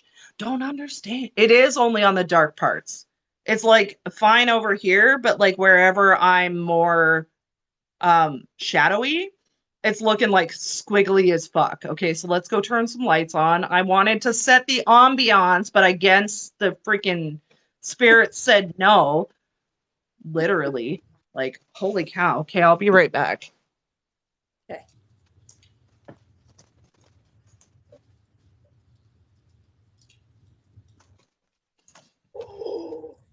That's cool. What? Bystander just sent me a witch on a broom. Nice. I love that. Is it She was better? cool. Go She was away. cackling and everything. Yeah, that's better. Hades demands illumination. Hades got his pumpkin spice latte this morning, okay? Fucking $7 pumpkin spice latte. Thank you, bystander. I loved that.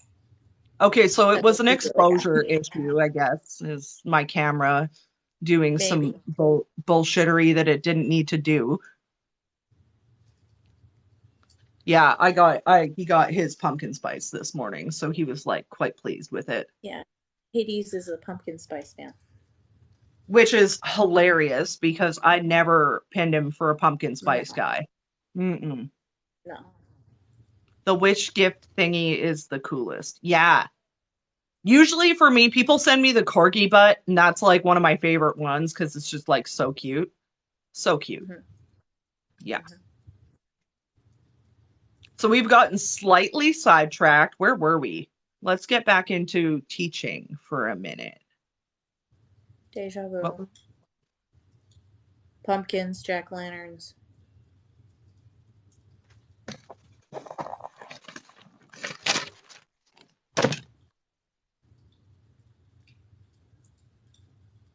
me going and looking at my notes, like, where are we? What's going on?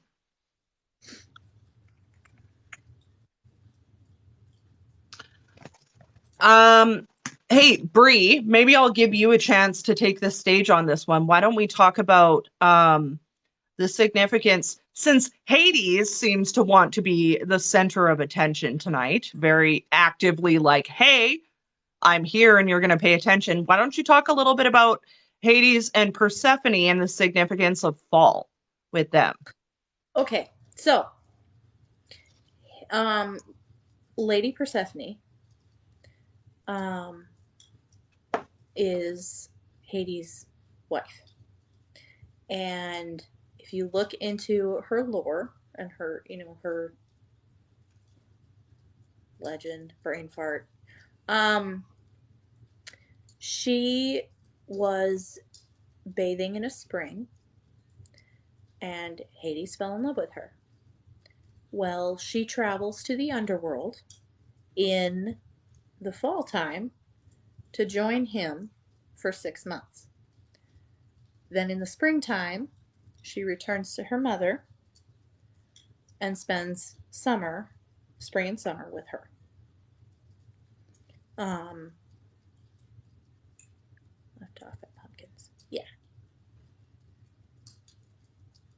So, um, so in my experience, when working with Hades and Persephone, Hades seems to be a bit more active and a bit more perky this time of year. Um, and then in the springtime, he pouts. He doesn't pout. He's lonely. He's lonely. He's sad He's boy. yeah, Sad he's boy. lonely. We give him extra offerings around that time because he's usually a little bit more somber and a little bit more upset. So we try to give Hades a little bit more attention when Persephone leaves the underworld because we don't want him to be upset and lonely. And he Yeah. is a super lovely god to work with. So that is another thing that I celebrate um, during this time of the year is Persephone rejoining Hades. Let's see. I'm just reading my comments here. Yeah.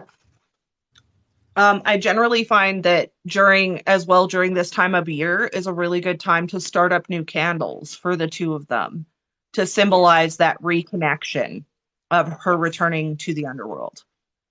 Yep. It's always a really good time if you're going to make them some new candles or something like that. This is a good time to do. I also like to give Hades a fresh candle in the springtime as well because it seems to like make him a little bit perkier. Yeah. Something I also do for symbolism, because that's just me. Um, Mhm. in the fall time, I will put Hades and Persephone together. And then in the springtime, I give Persephone her own space I've never done that. I never even thought about that. for I've kind of symbolism. always kept the Because, two of them on the same altar space together. well, I'm a Virgo and attention to detail and crazy. So I mean, I mean, fair enough. Fair yeah. enough. Fair enough. Hi, How that do Gen you X grandma. how do you do witchcraft in secret? So Let's talk there about that's a are good question. there are many ways to do witchcraft in secret. Um, you can just use any kind of candle, like the decorative candles that everybody uses.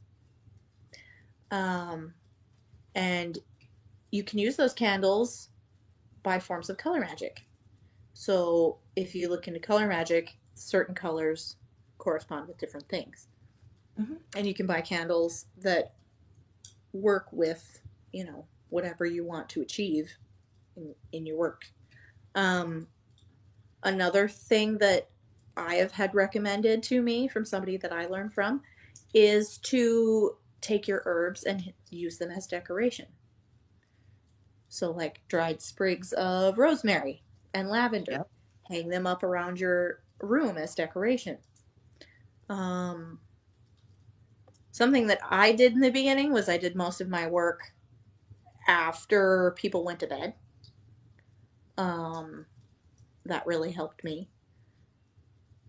Do you have any suggestions? Yeah. Cooking, Yeah. kitchen witchery. So if you're cooking, if you're wanting to utilize certain properties, or create a spell, one of the easiest ways to do it, once you've learned your correspondences, is to cook that shit into your food.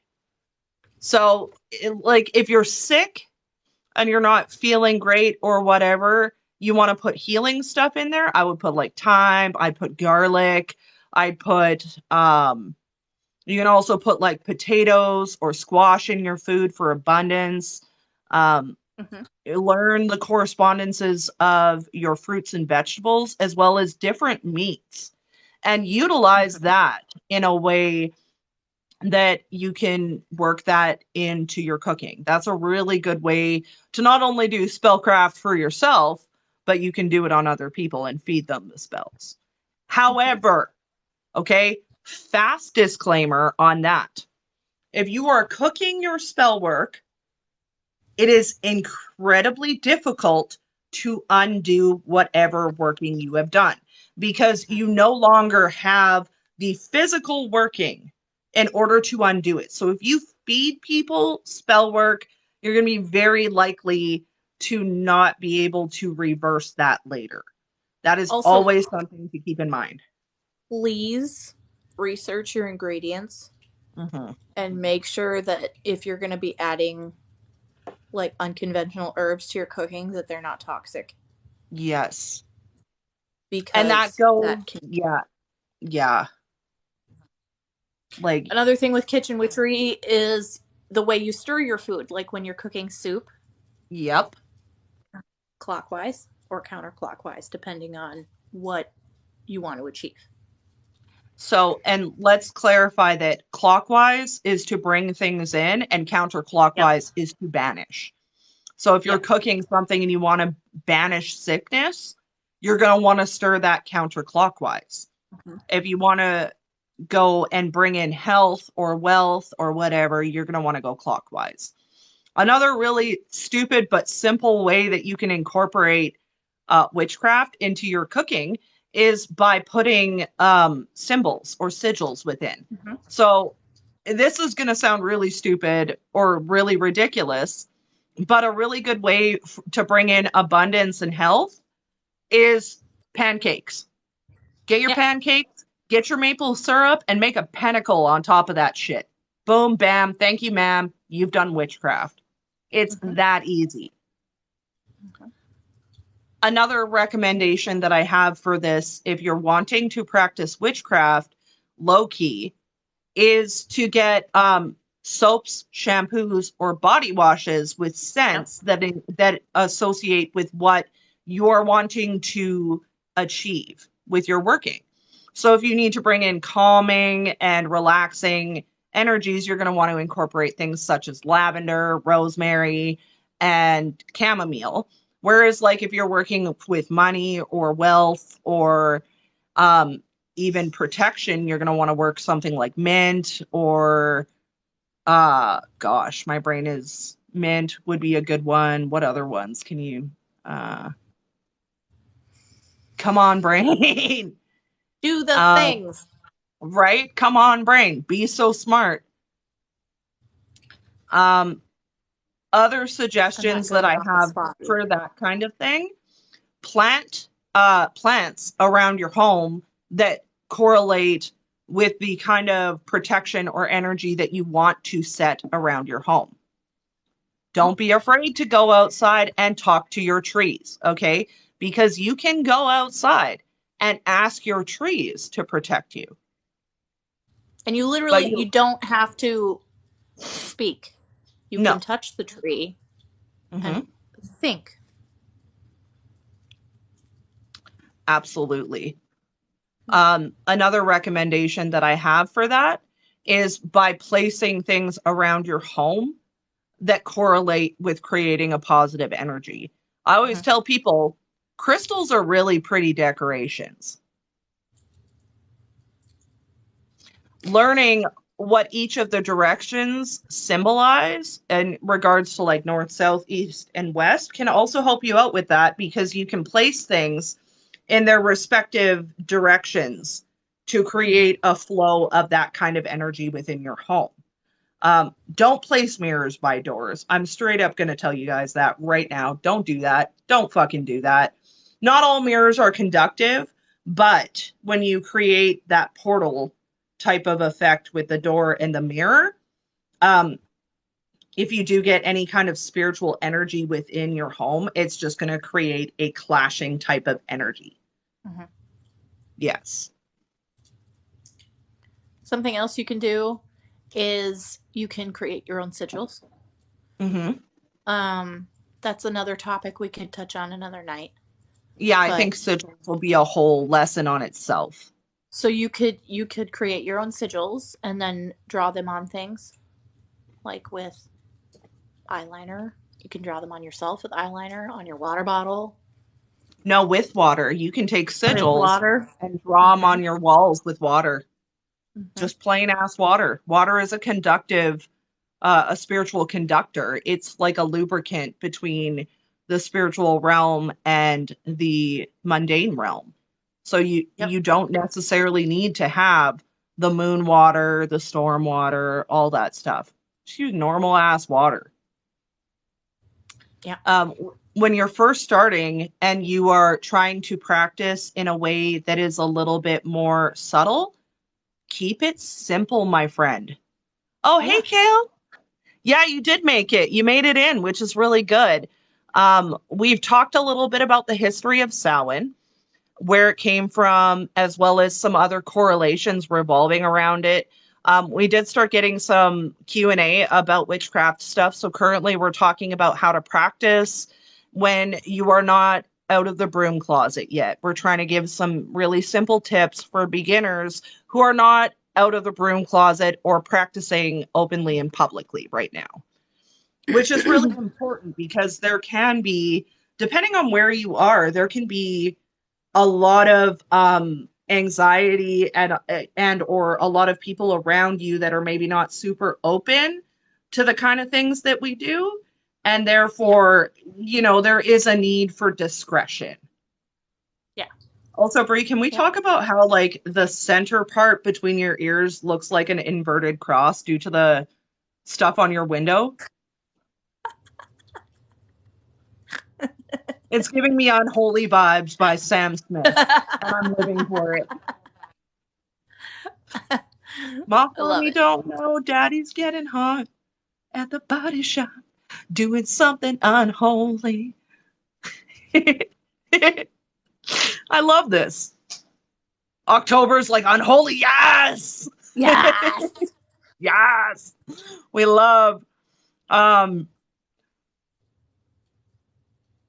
we stand accidental occultism. We do. We love when that kind of shit happens. Absolutely.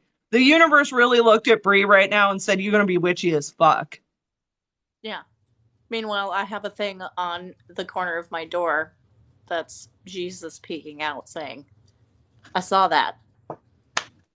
That was absolutely worth every penny that I spent on it for you. Yeah. Absolutely worth it. I love 110%. everything about those. Oh yeah, for sure, for sure. Found them on Etsy and sent them over her way because I was Yeah. like, these are perfect for you. Mm-hmm. Yeah, I'll post a link to it. You can go get it. They're freaking great. I They're can great. get one if you want to see them. Yes, please go get one. I want you to show these on because they're so good. I also got her a matching sticker that is car sticker, so that anybody who's driving behind her, it has Jesus's head popping in. Like I saw that. Jesus Hernandez Cristo, get over here. We need to see that face. Okay. So here's the sticker. And then, yeah, it just perches on top of the door, like on the door frame. It's like he's popping out. It was worth every fucking penny. Every I love penny. it. And I love that they sent you like 2 sets of them too. You've got like 4 of them that you Yeah. can just like sporadically place all over the house. They My were husband not took one very to work, expensive. They were, yeah, her husband took one to work, which is, put we it in the stand office. that as well. Yeah, Yeah. it's good. They were not very expensive either. I think for No. like the 4 that I sent her, it was like $23 or something like that. So it Mm-hmm. was not, they are very, very cost effective and absolutely worth the cash. If you Mm-hmm. have religious trauma, you need Peeping Jesus to help you Yeah. resolve that. Yeah. Yeah. Because it adds a little bit of like humor to it. Yeah. Yeah. Yeah. Absolutely. We love that for you. I don't have them here, but like I really should have like ordered myself a set. I was like underestimating how excellent they were going to be until you got them and I was like, fuck. I should Wait have a minute. ordered me a set of those. What? So not only do we have the inverted, we also have my fireplace glowing over. It's giving very much like deep fried flames of hell and I'm living for it. Okay. Peeping Jesus. It is peeping Jesus. Yeah. Creepy little peeper Jesus over there like Yeah. I see that. I Yeah. see that.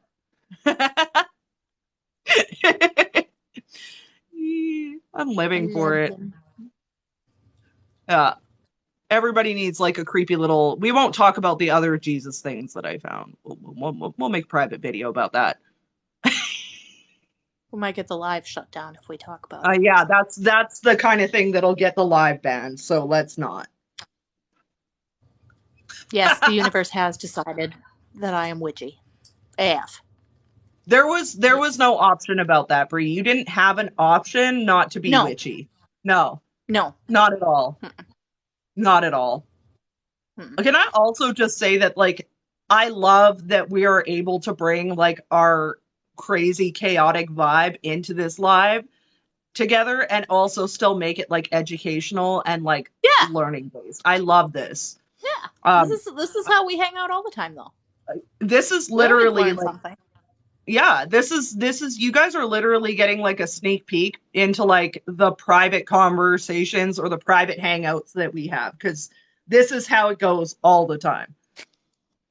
Moose goes, "Don't do it, Bam. I have seen unholy Jesus items."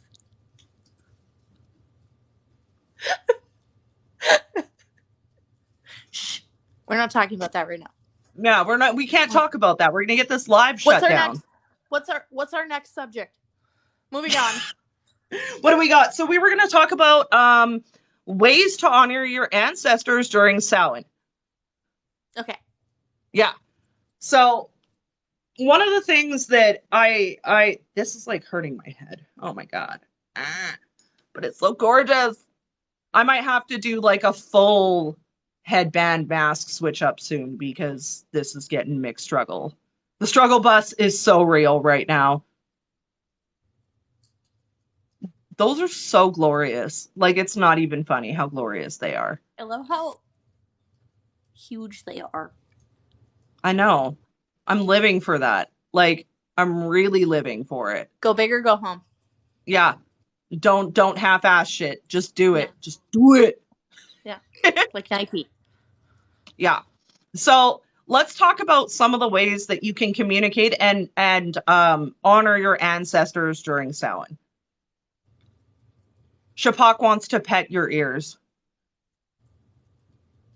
They're pretty luscious. Like, I'm not I'm not gonna lie, they're pretty luscious. I personally have never touched the ears because we live in different countries, but I can tell you that they are luscious. Okay, very luscious.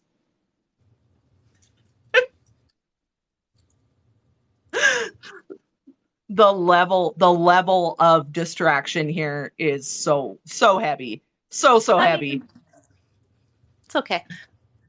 So one of the things that we were gonna talk about was dummy suppers Yeah.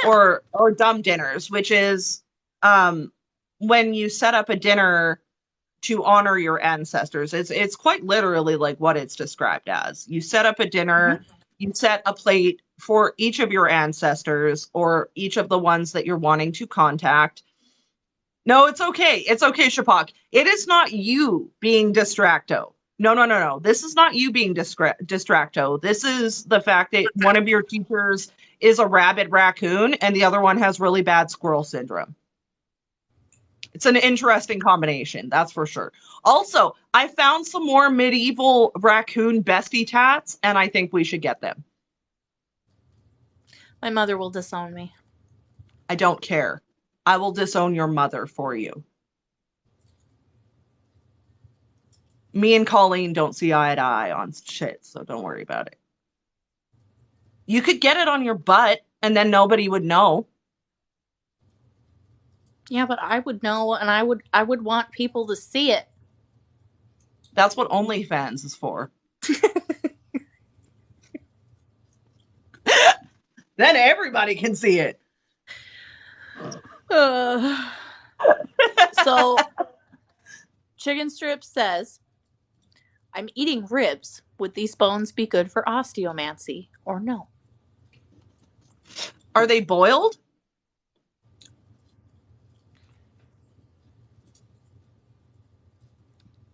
That's the question that I have. And They're and just very big.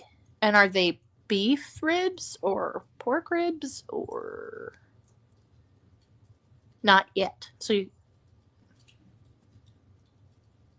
mean not yet? So did you grill your ribs? Did you smoke your ribs? Did you? Okay. We'll get back to this later. For Rachel's sake, we'll get back to it later. But Yeah. what were you going to say about the boiled ribs for everybody else? Okay, so what I will tell you right off the get-go is depending on the bone that it is or what critter you get your bones from, I know from personal experience, okay, and traumatic personal experience that if it's a pork bone and you boil the piss out of it, it will splinter, it will shatter, and it will make them very, very, very brittle. So to withstand the constant abuse that is throwing bones, they probably wouldn't last very long. No. A beef rib bone, you could boil that until the cows come home, no pun intended. And you would probably still be able to throw them for osteomancy. Um, Also, I would just call that Fred Flintstone osteomancy personally, but that's just me. yeah, I love that. I want to make that like a new style of osteomancy. Fred Flintstone osteomancy. Some of the Caveman bones, osteomancy. yes. So some of the bones that I do recommend for osteomancy, since we're talking about it, Um, so obviously beef bones are very, very good for osteomancy as they're meaty, they are sturdy, they are pretty durable. But you need to get your bones, you need to treat your bones properly because, like I said, your chicken bones, your pork bones, things like that, when you boil them, they become brittle. You're going to be a lot better off to like bleach treat your bones to not add that extra brittleness to them in order to make them more durable. Mm-hmm. Chicken bones, I don't even recommend those necessarily for osteomancy because they are so brittle. Yeah. You're really going to want to try and find a heavy, meaty bone that has been treated properly. Hi, Aramid. Oh, Aramid's in there. That's Mm-hmm. cool. Nice. It's my That's first live, Aramid. yay. That's awesome. We got like all sorts of people popping up. Love that for I us. do. I do. Um, so we were just talking about bone throwing because we've gotten sidetracked frequently, like we do, because Mothman and Bam Bam. Yes, I would strip the bones Like and then bleach them raw. What are cat whiskers good for? Cats are one of the few, well, all animals have a connection between the spirit realm and the physical realm. Cat whiskers are really good if you're going to use them in a spell work that requires you to contact the other side because they move very freely between the realms. And is that too advanced for a beginner? So this is what I'm going to say about using cat whiskers if you're a very, very new practitioner. If you are not great at protecting your space and preventing spiritual interference, that can allow for spiritual activity that you don't want to cycle through your space.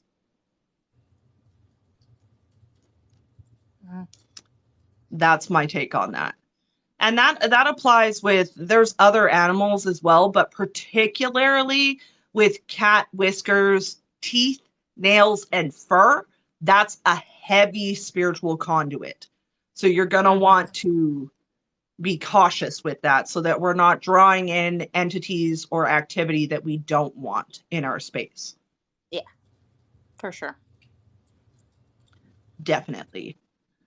So we started talking about dumb suppers a little bit. We got super sidetracked and started talking about osteomancy.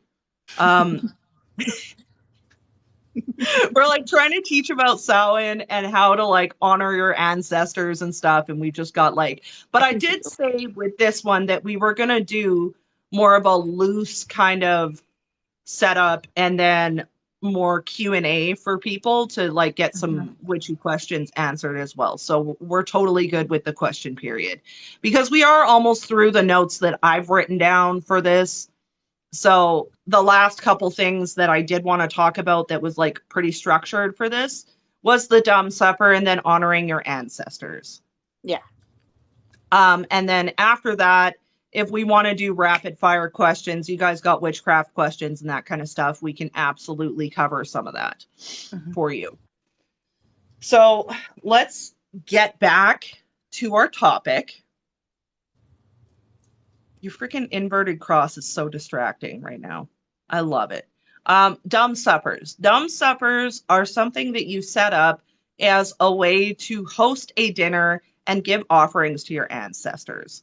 So traditionally, if you had specific ancestors that you were wanting to invite to your dumb supper, you would set a place for each of them. Now, it depends on who you ask, but I personally don't recommend that you eat any food that you have given as a spiritual offering. No. I also wouldn't Absolutely, Percy. So just because we say dumb supper and it sounds like it would be a feast, it doesn't mean that it has to be a big, elaborate thing. Your ancestors do not, I promise you, your ancestors do not want you to spend or go beyond your means. They very much do not. So if you were to if you were to give your pirate ancestor an orange, I'm sure they would be more than happy with that. And I would also give them a glass of water. If you haven't got anything else of a beverage to give them, I would give them a glass of water. It's also traditional to add particular, like if you have photos or jewelry or something like that that is pertaining to your specific ancestors that you are wanting to invite into your dinner, I recommend that you do that as well as set a candle for them. Mm-hmm. But your dumb supper can be as and if you're going to sit down and join them in this, because you can do that. yes, Just be sure that their place remains their place at the table. And you yes, always serve them first. yes. Always That's serve them another really first. good point. Mm-hmm.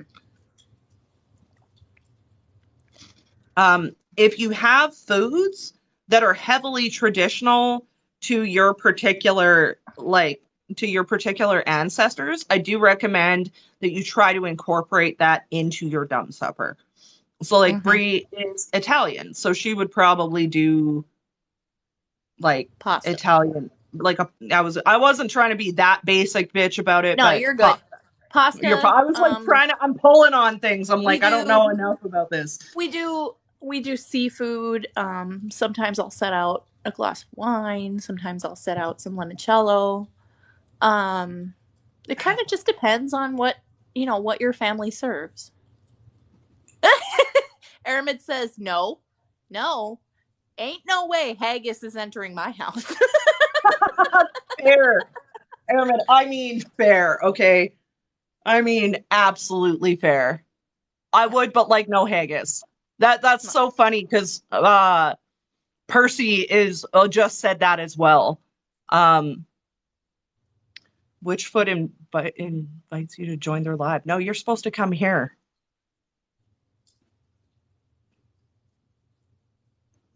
Motherfoot. Yeah, We've been summoned by the foot. we've been summoned by the foot. And if there are any Witchfoot haters in here, we ain't gonna. We ain't gonna put up with it. It's declined. What?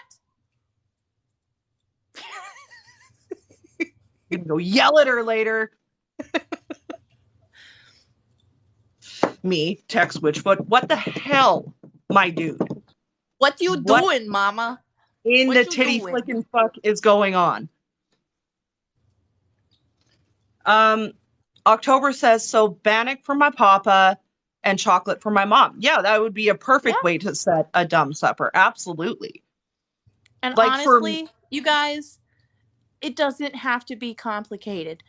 no, it Like, if doesn't. you have a piece of bread, put some jam on it, and set out a glass of water and light a Hmm. candle. That is That's absolutely more like than enough. it doesn't have to be complicated. It really doesn't. No, I'm If you becoming less. want to get crazy and, make a full meal, feel free to do that, but it doesn't have to be that way. It doesn't.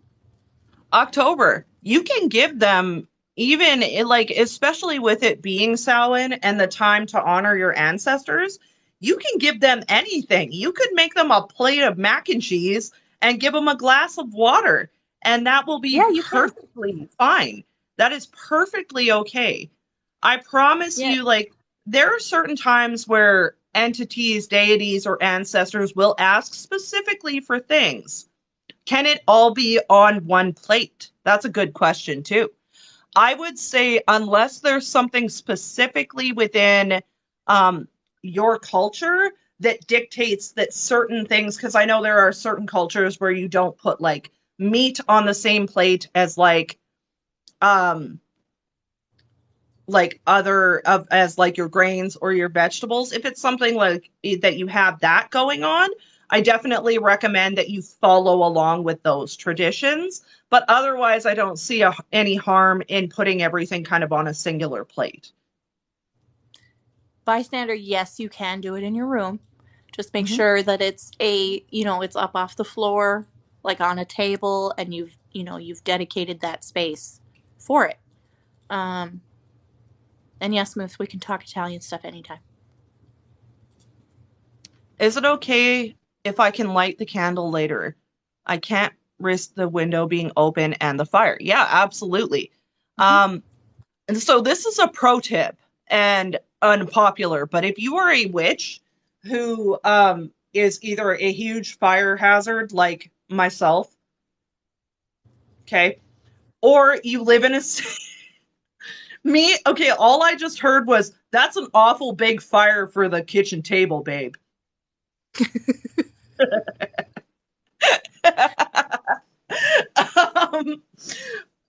um, but if you cannot light candles or you can't have flame and smoke in your home, what you want to do is go to the dollar store because we love the dollar store. Absolutely stand every aspect of the dollar store and get the electric candles, the battery powered ones.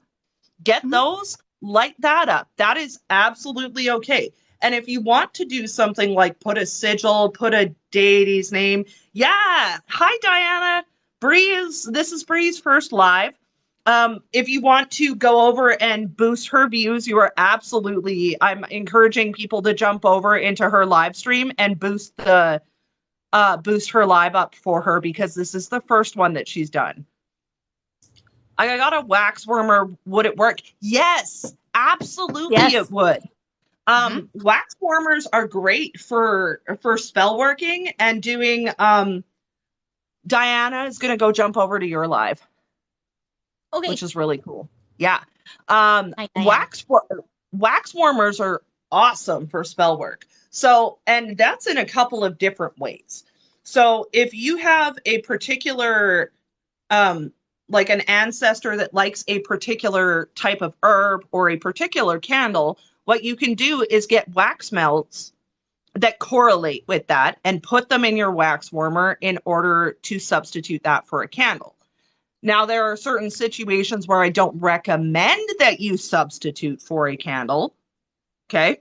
There are Yeah. certain things that you like. We love a quick substitution when it comes to witchcraft, but we need to be conscientious of when it is appropriate to substitute something and when it is not. Okay. So, wax warmers, I recommend for stuff like, I recommend them almost in the place of like a simmer pot. If you can't have a simmer pot in your house, get a wax warmer, Yep. get some wax melts that correlate with your intention, and toss some dry herbs in that hoe. Yeah. Boom, bam, thank you, ma'am. You've got a spell. Mm-hmm. It's that easy. Yeah. Um, Random bystander said, "Is there a specific time that they should do a dumb supper?" Not not a specific time in regards to the time of day. Okay. You Me personally, this depends. I can kind of depends on Yes. your preference, but I work very much when it's dark. I work with the dark. Me too. I always have. That's just always what I've been drawn to. And so I would do pretty much any of my workings after dark. So if Mm-hmm. I were to do a dumb supper, I would do so in the evening once the sun, usually right on the cusp of when the sun is going down and the moon is going up. And then I would carry it through until darkness has fully fell. And then Mm-hmm. after that point, either that or up until midnight of the next, like midnight where we're turning into the next day. That's my recommendation on that. Yeah.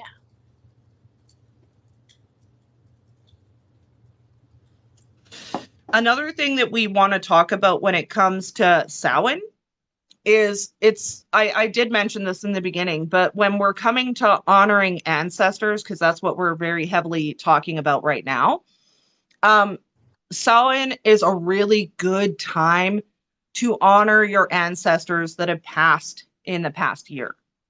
Mm-hmm. So if you have people who have recently passed and you're wanting to connect with them or leave offerings or honor them, this is a really good time of year to do so. And remember that Samhain actually runs from like the 30th of October all the way until November 6th.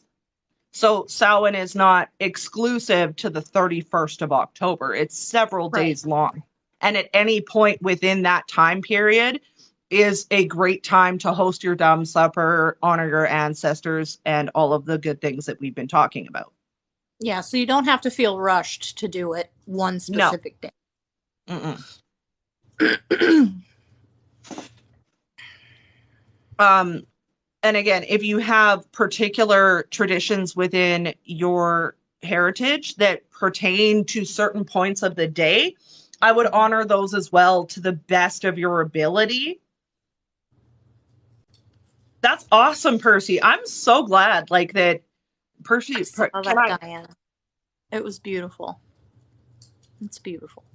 Diana started an altar for the Day of the Dead. That's incredible. Mm-hmm. That's really cool. We love that. That's awesome. I don't know enough about that, and I I'm love not. it. I am I not. respect it. I respect it, but I am not the person to speak on that. No. I try to stay in my lane, and that is not my lane, okay? How Bystander just has recent? great questions. Okay, what's actually can October just Yes. asked one and then can we go to Yes. bystanders? Okay. Yes. So how recent? My mom passed in 2014. Is that recent enough?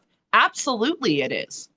Mm-hmm. Absolutely. So when I say that if you have relatives that have passed recently, that now is a good time to honor them, that doesn't necessarily have to be exclusively pertained to people who have passed within the past year. This is about honoring ancestors altogether. So, regardless of whether they passed in the past year or if they passed 350,000 years ago, it's still a good time to honor them. Mm-hmm. You said that um, someone over there had good questions. Bystander asks, what do you do with the food after the dinner? Oh, that's a really good question as well. I personally, if it is something that is compostable, I would bury it. Yep. Give it back to the earth. We always try to be as environmentally friendly as possible. So if it's something that you can safely put in the ground, bury it. If it's something Mm-hmm. that's like really heavy on salt or something like that, I don't recommend that you bury it because No. that on its own can damage the earth. And we don't want to hurt the earth when it's doing us a favor by taking that food from us because that can also be used as an offering. When you bury it, Yes. you're giving it back. You're creating that cycle of like rebirth. That's the one we were talking about. That's what we were going for. Yes, I would bury it. What about rice? Rice can be buried. Yep. Absolutely rice can be buried. Yep. Mm-hmm. I would bury rice. But don't put shit in the ground that doesn't belong there. And also, you guys, going along with that, um, it is better to take the food off of the plates or any containers that it is in and to put it directly into the ground. Yeah. Like, don't get your dollar store Tupperware and fill it up with a dumb supper and go bury it in the woods because that's No. not gonna. You're not saving That, leftovers. yeah, The plastic will never degrade. Just no. Just take it off and bury it. I always recommend burying. And then your waters and things. If you have used water for your dumb supper, what I would do is also take your water, bury the food, and then pour the water over where you've buried. Diana, I was gonna say cocoa is about my best example of my knowledge on it. Okay, but Coco was a great movie though. That It movie had was. me like in my feels, like Yep. wholly in my feels. Okay. That was My favorite glorious. way to expose my children to culture. Yeah. And I think that's a great way to expose children to culture because it's something that's palatable for them. As long as It's it's not something, problematic. yeah, which is so tough because I see like some really problematic shit in kids shows and I'm like, Mm-hmm. my dude, what are we teaching these children? Yeah. The Book of Life helps too. I don't know what the Book of Life is. Yeah, that one is Um, too. I haven't watched that one personally, though. I've wanted to, but haven't. Oh, the sleepy pup awakens. who peak or win? Winnie, you look like you just woke up not knowing what year it was. Oh. His lip is all pink because he's sleepy. Oh, Yeah, baby. He's yeah. so cute. He's like, I want to go back to bed. I don't know what's going on. Um, do we have other questions right now? What are we I don't thinking? have any in my chat right now. Okay. So one of the other things that we should talk about when it comes to Samhain is talking about celebrating life and death because this is very, very symbolic of those two things. We have the life and the growth that comes from the harvest, and then the death that comes in after that when the leaves and the trees and the plants start to go. If you're somewhere where the plants and the trees and stuff die, not everywhere does that happen, but I live in Canada, so we get frosty flakes of fuckery, and I lose all my greenery by the end of September, which is like super inconvenient as far as I'm concerned. But we need to think about when we talk about that cycle, we instead of viewing death in a way that is sad and depressing and like something has ended, it is very much an end to a degree, but it is an end that brings in a new beginning, which kind of Yeah. brings us back to what we were talking about right in the very beginning about clearing away or finishing things up to allow new things to come in. It very much runs along the cycle of life and death. Mm-hmm. And that cycle is super important. Throwing off that cycle actually throws things off like majorly, majorly. And a lot Mm-hmm. of people look at that cycle and they fear it. What is going on with your feathers, dude? I don't know. Did Sorry. like I didn't mean to are we distract you. are we like connected enough that as soon as my headwear starts coming off that yours starts like falling off too? Is that what's going on here? No, I think I was just looking at them too much. Continue. Okay, continue. Continue this activity. Okay, Airman. We'll talk to you later. Thank you for Thank you for coming. stopping in.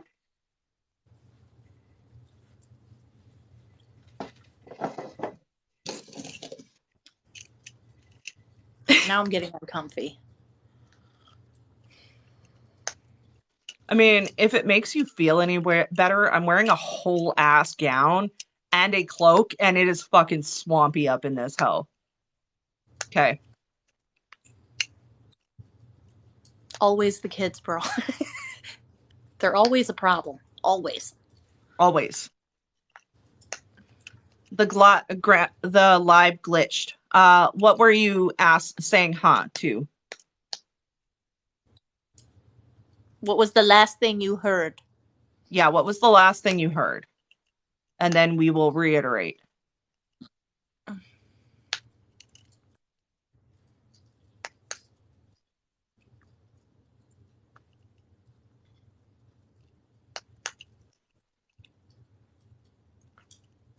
It didn't glitch for Percy or October, so I I don't know. It stopped working for the last 10 minutes. Oh no. Okay, so that's a Well, lot of so so what I'm gonna suggest is if you're gonna upload it to the YouTube, yes, I will um, be. I will hold my wings up in front of the camera. And when you see that on the YouTube video, just rewind like 2 minutes. Perfect. So rewind from this point on the YouTube video, and you'll be able to go back and see all of what we've talked about in the past 10 minutes since the live glitched. Shapak asked, as for candles for the ancestors, what kind of herbs do you recommend adding to it? You don't have to add any herbs. Honestly, you really don't. You can literally go get you like a white pillar candle and light that for them.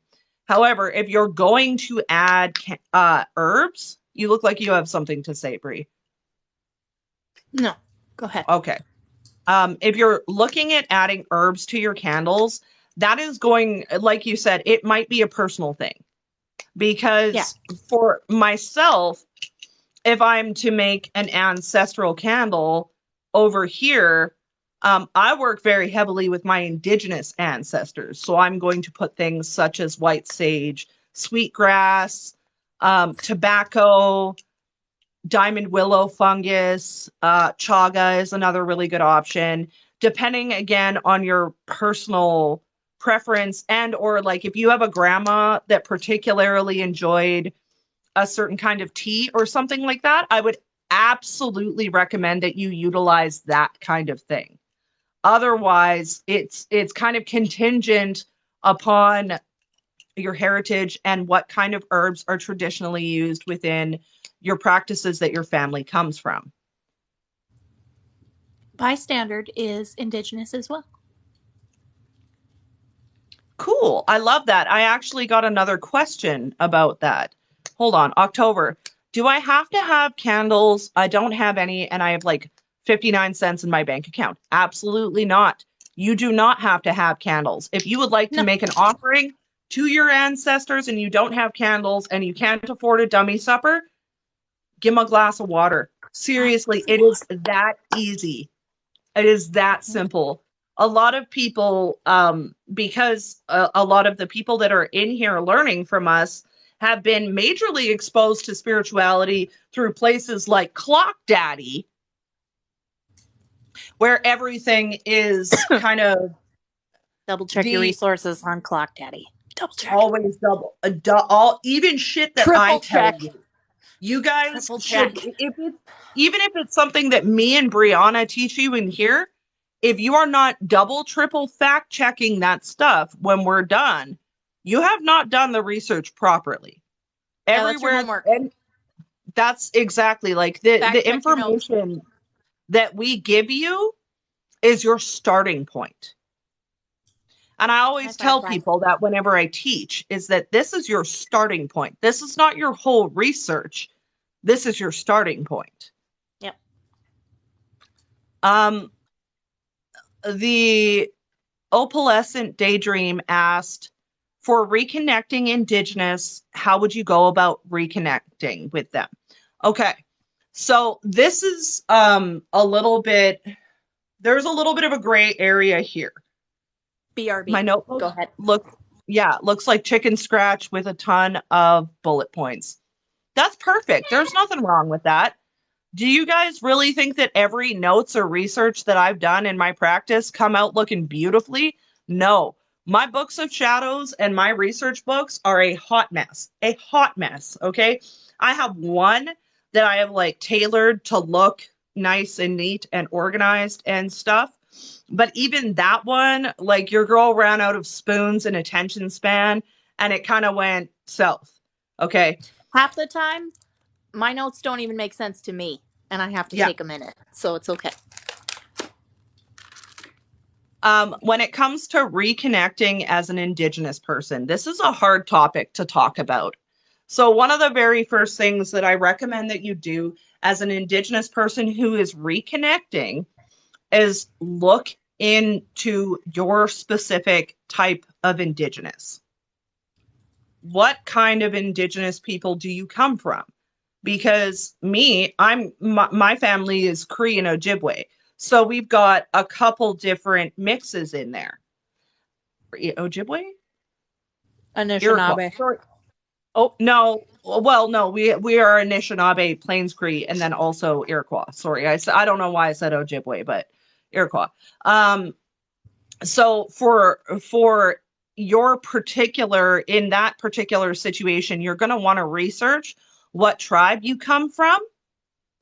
If you are able to get to that information, which I understand is incredibly difficult to do without getting into like genealogy and stuff like that, but you're going to want to look into you and Bree are related? No, me and Bree are not related. No, no, no, no, no, no, no, no, no. When I said we, I meant my family, not me and Bree. Bree is a whole ass white woman. Okay. Um, olive oil mayonnaise. I like that though. You know that they actually make that in the store, right? Yeah, that's where I got it from. I'm just gonna like Uber Eats you a shit ton of olive oil mayonnaise for Christmas. I'm just gonna get like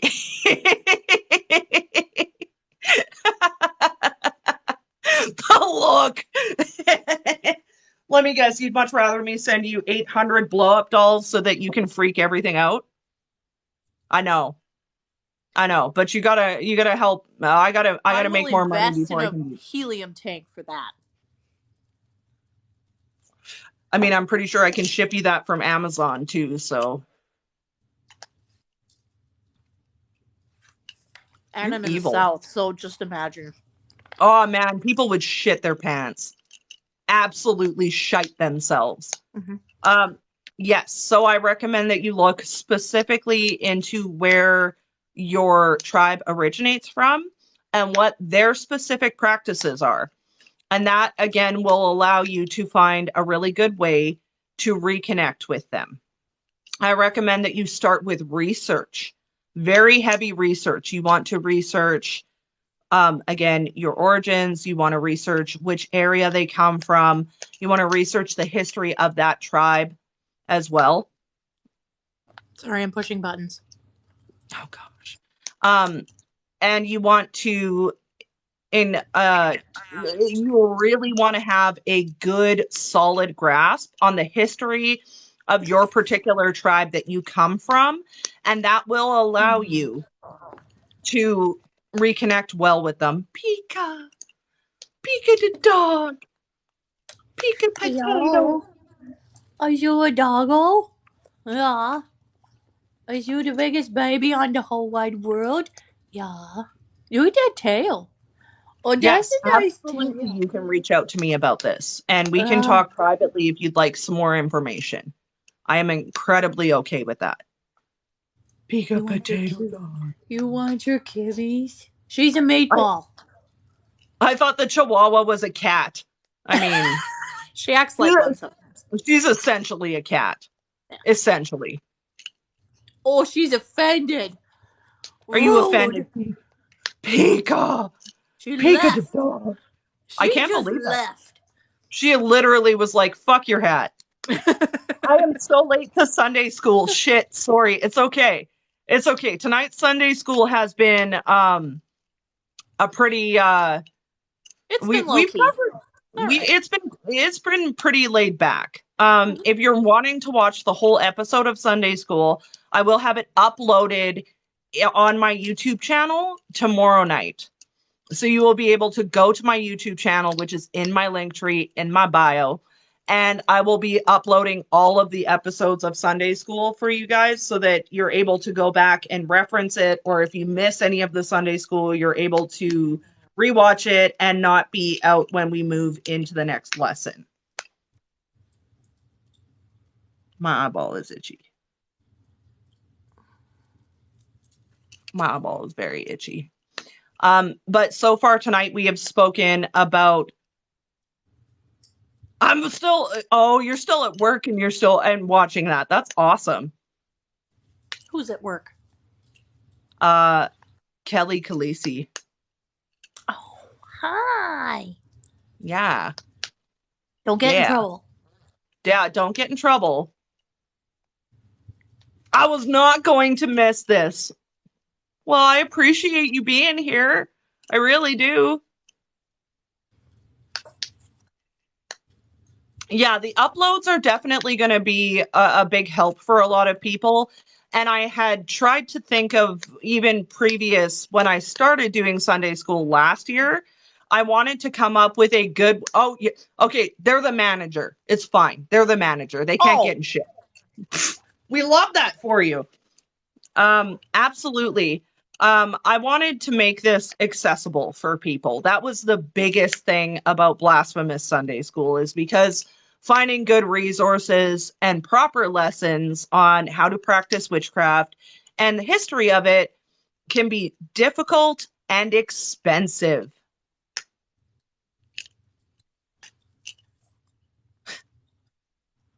It's giving me Loki vibes, not gonna lie.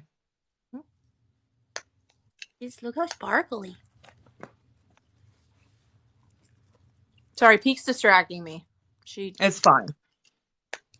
triggered It's the totally fine. distraction. It's okay. What? It's totally okay. Um, did you feed that hound? Not yet. Go get your dog some chow. It's the begging and the demanding of the chow for me. I'm pretty sure that we've already concluded that that dog owns you and you don't own that dog. So, This is true. She tells me to go to bed. right, right. All right, come on. When you want kitties too? How do we know each other? That's a good question. So, me and Brianna have kind of a funny history. So, years ago, many years ago, we were in a Facebook group together. We won't talk about what Facebook group that was, but we were in a Facebook group together. And then later, when I came up on TikTok and I started talking about witchcraft, I was making a lot of videos and starting to build my channel and stuff. And I actually posted a video needing help with my sewing machine. Okay. And Bree commented and stitched the video and was like, "Was it this thing?"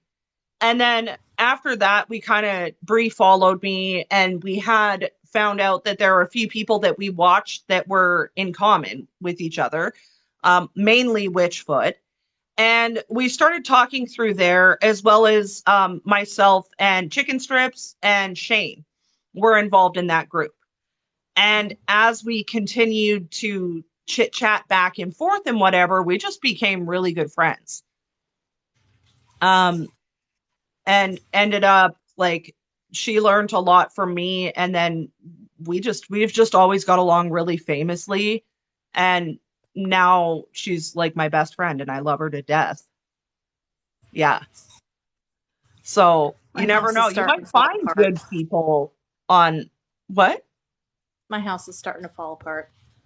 Oh Dogs are no. begging for food. Children are crying. Do you need to go? Are there any good witchcraft books you recommend? So let's talk about that. Um, for good witchcraft books, one of the things that we need to remember is a lot of the witchcraft books that we find nowadays are very heavily Wiccan based. Very, very heavily Wiccan based. One of the ones that I have read recently that's really good is The Crooked Path. I really like that book. It's a great book. Um, More so than recommending that people find books on witchcraft, what I recommend that you do is learn about your particular heritage, like cultural practices, and then also learn your herbs. And like, you don't have to work with crystals. I know there are people who work very heavily with them. Listen, I like shiny rocks, but I'm not no fucking crystal master or anything like that. um what is the difference between witchcraft and Wicca? We will talk about that in a minute. Other books that I heavily recommend, oh gosh, I recommend the Encyclopedia of Herbal Medicine. If you're wanting to learn how to identify plants, the North American Plants and Wildlife by the Reader's Digest is a really good book. If you are wanting a book that's good for tarot or things of that nature, I have to go. Okay. Go ahead. I love you all. Bye. Love you, bye. Okay. Okay. So Bree had to go. I recommend, so there are a couple of really good tarot books that I recommend. There's one, it's called Tarot Mirror to the Soul. Another book that I have here that's actually been claimed by somebody and I'm going to be shipping it off to them is The Witch's Bible. It is still heavily Wicca based, but it's a little bit less so. Another really good one is the Goodly Spell Book. That's a great book. And then there's one other one that I was going to utilize a little bit more in this live that I haven't utilized in this live, which is this book. And it is called Witches and Wizards. Hey, Aramid. So we're doing book recommendations right now. So this book is called Witches and Wizards. It is the Learned Arts of Witches and Wizards, and it is by Anton and Mita Adams. And this book I particularly recommend because it gives you a little bit of everything in this book. The Modern Witchcraft Guide to Tarot. I have not read that book. Therefore, I cannot say whether or not that is a good book. That is not one that I have. This particular book is, I like this book. I have actually never seen in a store. It was gifted to me by somebody, and it's a really interesting book because it covers, like, this is probably the book that I would recommend for Blood and Bones is great as well. Yeah. I didn't even think about that one. I'm so glad that you jumped in here with that one because that's a great book. And that's it is also contingent on what kind of witchcraft you're wanting to practice. So there may be more books that run along right? That might run along, like if you're wanting the Celtic path, I am not the right person to ask for recommendations on that. I practice traditional and physical witchcraft, as well as working with my indigenous ancestors. So I'm also a left-hand path practitioner. So that's another thing. For left-hand path stuff, I recommend, there's one book that's called, Hex Crafting, and I don't remember who it's by because I have it as a PDF type version. Okay. But that's another really, or Hex Twisting is what it's called. And it breaks down working with baneful magic really well. But honestly, for like bread and butter books, this is my go-to. And I wanted to talk about this one a little bit more just because it's so good. First of all, appreciate the artwork in this book because this book has the most gorgeous artwork that I've ever seen. This book covers everything from like the how to cast a circle, which not everybody uses circles, but if you're new, you should. It talks about how to cast and close, how spells work and how to utilize them, candle magic, as well as numerology, kitchen witchcraft, and various different kinds of simple things that you can do within there. So dispersing negative energies, how to consecrate your tools, housework and blessings. There's a little bit blurb on crystals and things like that. A little bit of talk about different types of practitioners and a little bit on different gods, goddesses, and things like that. It does touch on divination, astrology, numerology. This is all around just a really solid book for beginners. I recommend this one so highly. It is difficult to find. It's not a common book. You're not going to find it on a bookshelf, but it is very easily found online. I even have found it on Amazon. It is a little bit of an expensive book. I believe that this one is like $65 for this book, so it is costly. But you can also find it as a free PDF online if you would like.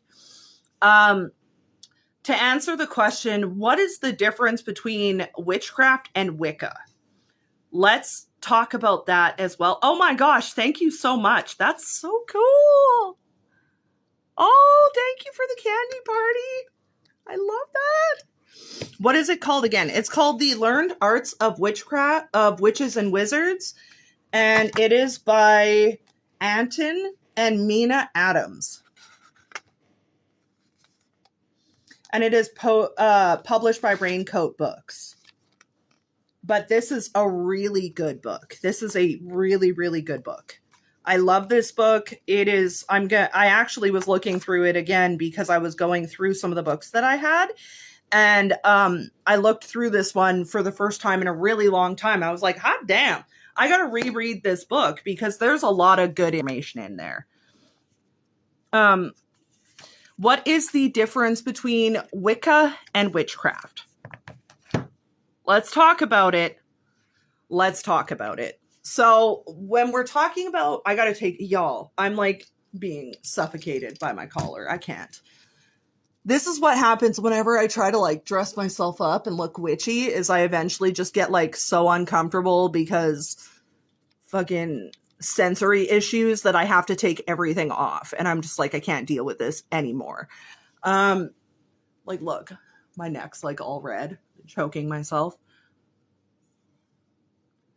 Yes, very much. What Aramid said, that is spot on. Wicca is very heavily structured, and it is a religion. There are a lot of rules. It is an initiatory, like you can study Wicca, but there's initiation processes within it. It's not a closed practice, but it is like there's a lot of emphasis on working within a group, within a coven, or things of that nature. When we talk about Wicca, and this might get me canceled, but there's the reason that I, as a practitioner, don't delve too heavily into Wicca is because there's a lot of cultural appropriation within it. A lot. And that is very, very difficult. It does, yes, and it also requires your subservience to a hierarchy. They have a set, I think it's like a couple of deities that they do work with. I know that they incorporate others within as well, but there are a couple main ones that you work with. It's very much like not open too much to polytheism, which is the belief or the practice of working within multiple pantheons. It is extremely structured. It is very taught like that there is a right way and a wrong way to do this. And I find that if you've got Wiccans who are very heavily taught just exclusively Wicca, there's a little bit less wiggle room for interpretation. There is very much a set way to do things. And that is something that doesn't resonate with me. It just really doesn't.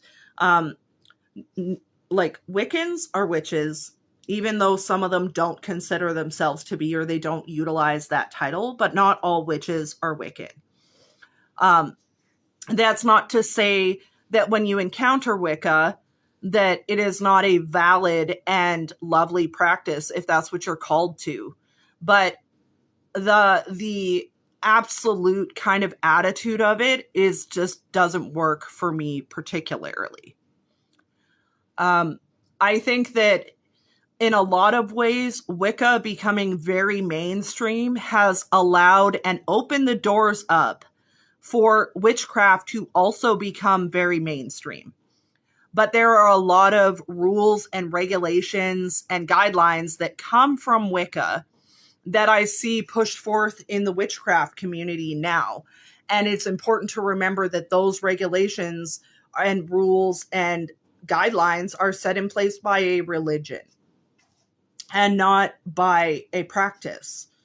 So when you guys see threefold law, that's a Wiccan thing. Yes, that's where absolutely, Aramid. It's very heavy in taking small bits and pieces from other practices and kind of sandwiching it together and being like, it's like a smorgasbord of other practices.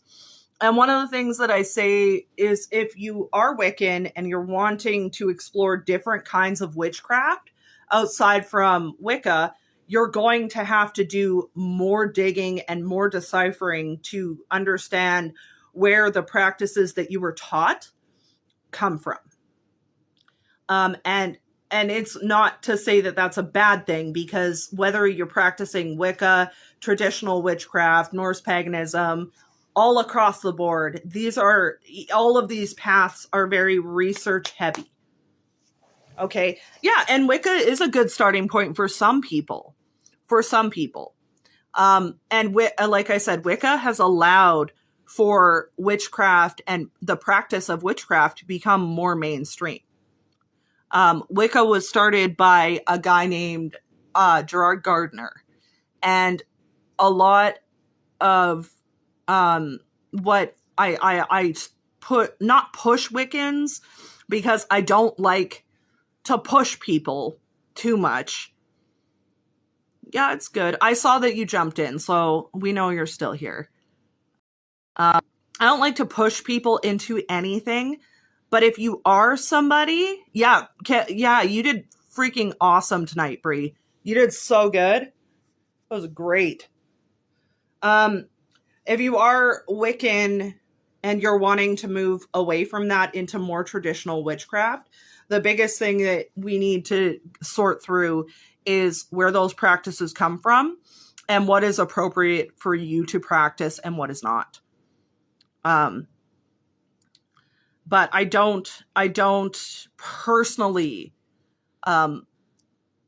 that's just never been something that I have been drawn to or interested in. And Wicca is very much a religion, as opposed to witchcraft being a belief system and a practice. That's the biggest difference as far as I'm concerned.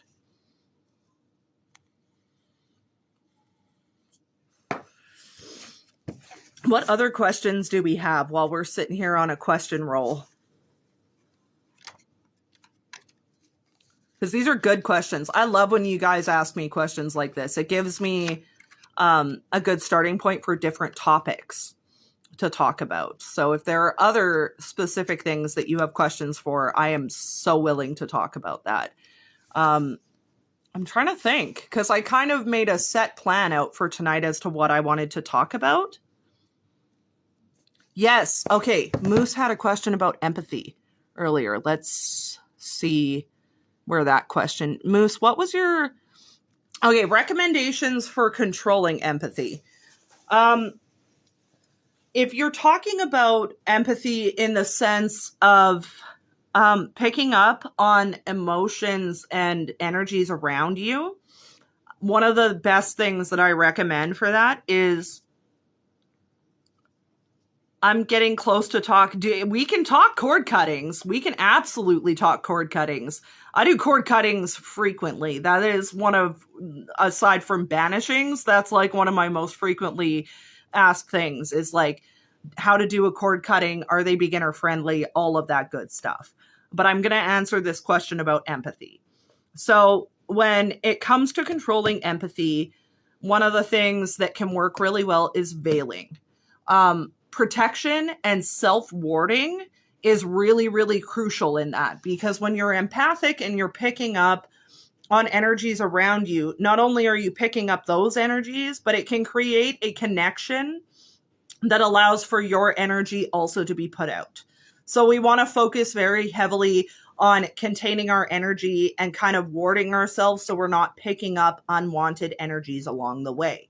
Some of the ways that you can do that is through protective jewelry, through a veil, through you can even put sigils and stuff on. I pick up everything. I try not to talk too much about it because people have a lot of thoughts on it. So when you're sucking in energy and you're absorbing things, because we have to remember that our energy we're like sponges. You can take in and take out a lot of energy just by being around people. Even myself, like if I got to go and be around people for like much more than a few hours, that shit is exhausting for me. It is very tiring because you're constantly exposing yourself to different energies. So veiling, protective jewelry, even going so far, this is a little trick that for my my makeup wearing people, protection runes. If you're putting like foundation and shit on your face, draw protection on your face before you blend it out. You can also utilize that even if you don't wear makeup and you have like a moisturizer or a skincare that you put on, you can put that skincare on and make it a shield for yourself to not absorb that energy. If you are constantly absorbing energy or you need a way to get rid of that energy that is so stuck onto you, what I recommend that you do, and this is like the simplest thing, and you guys are going to be like, that is way too easy, Bam. And it's not. Take a shower. Literally, take a shower. It will wash that off of you. It will wash the energy off of you. Now, if you've, if you're a super open person and you've contracted something like an entity or whatever, that's obviously going to require a little bit more work to remove. But preventative stuff that is as easy as drawing protection sigils on your face and shit, that's a really simple way to avoid absorbing energies as an empath.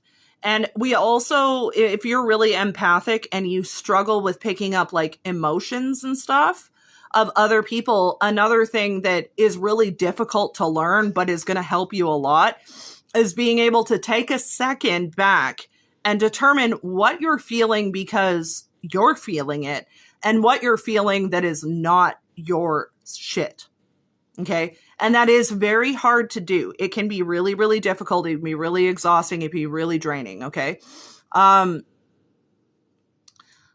that is like a really crucial thing. Grounding yourself before you go anywhere can also help you to prevent that kind of energy. After research, should a beginner focus on cleansing spells? After the research, I always recommend that beginners focus on protection. Protection and warding is going to be your best friend. Okay? Cleansing spells are great, but if you're cleansing your space, all right, my friend, thank you for coming in. I appreciate you being here, and we will be back on next Sunday for more learning. So thank you so much for coming in and joining me tonight.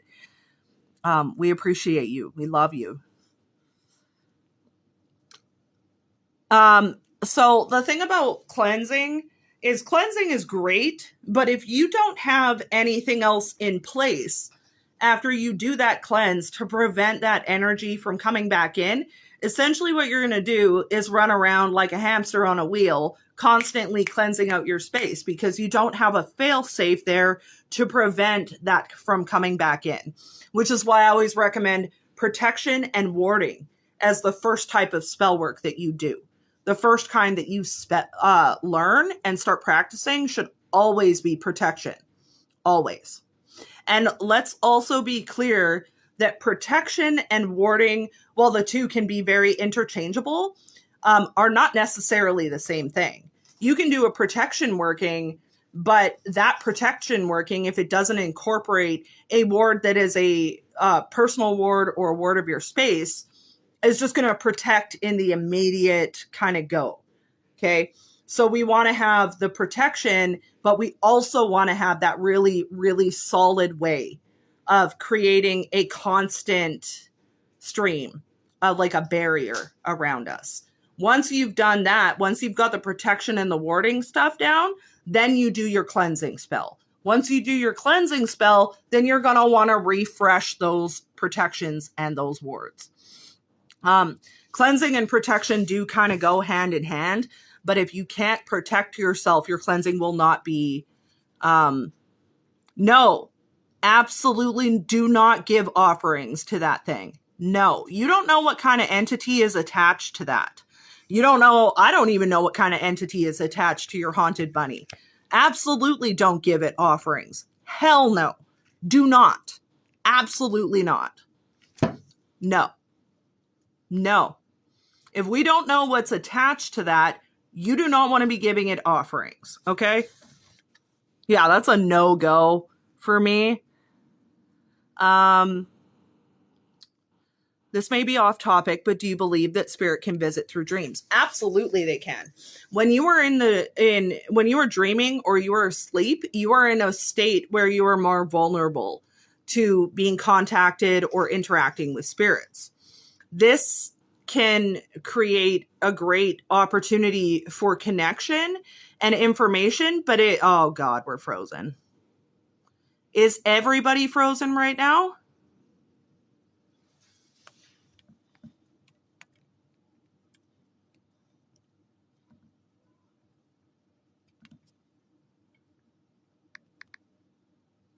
Okay.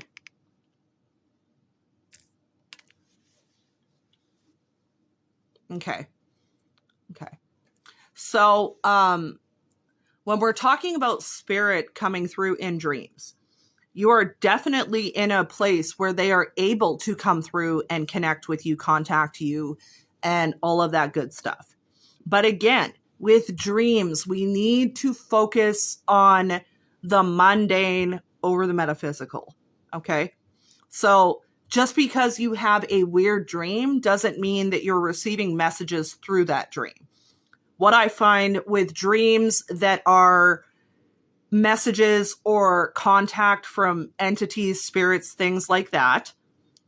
Yeah, these likes are disappointing. I've had tarot lives, you get me up to like 50,000 likes. Like y'all been dropping the ball on that there. What I find is when you have dreams that are meant to be messages, meant to be contact with entities, you will remember that shit vividly, okay? You will wake up and be like, the fuck?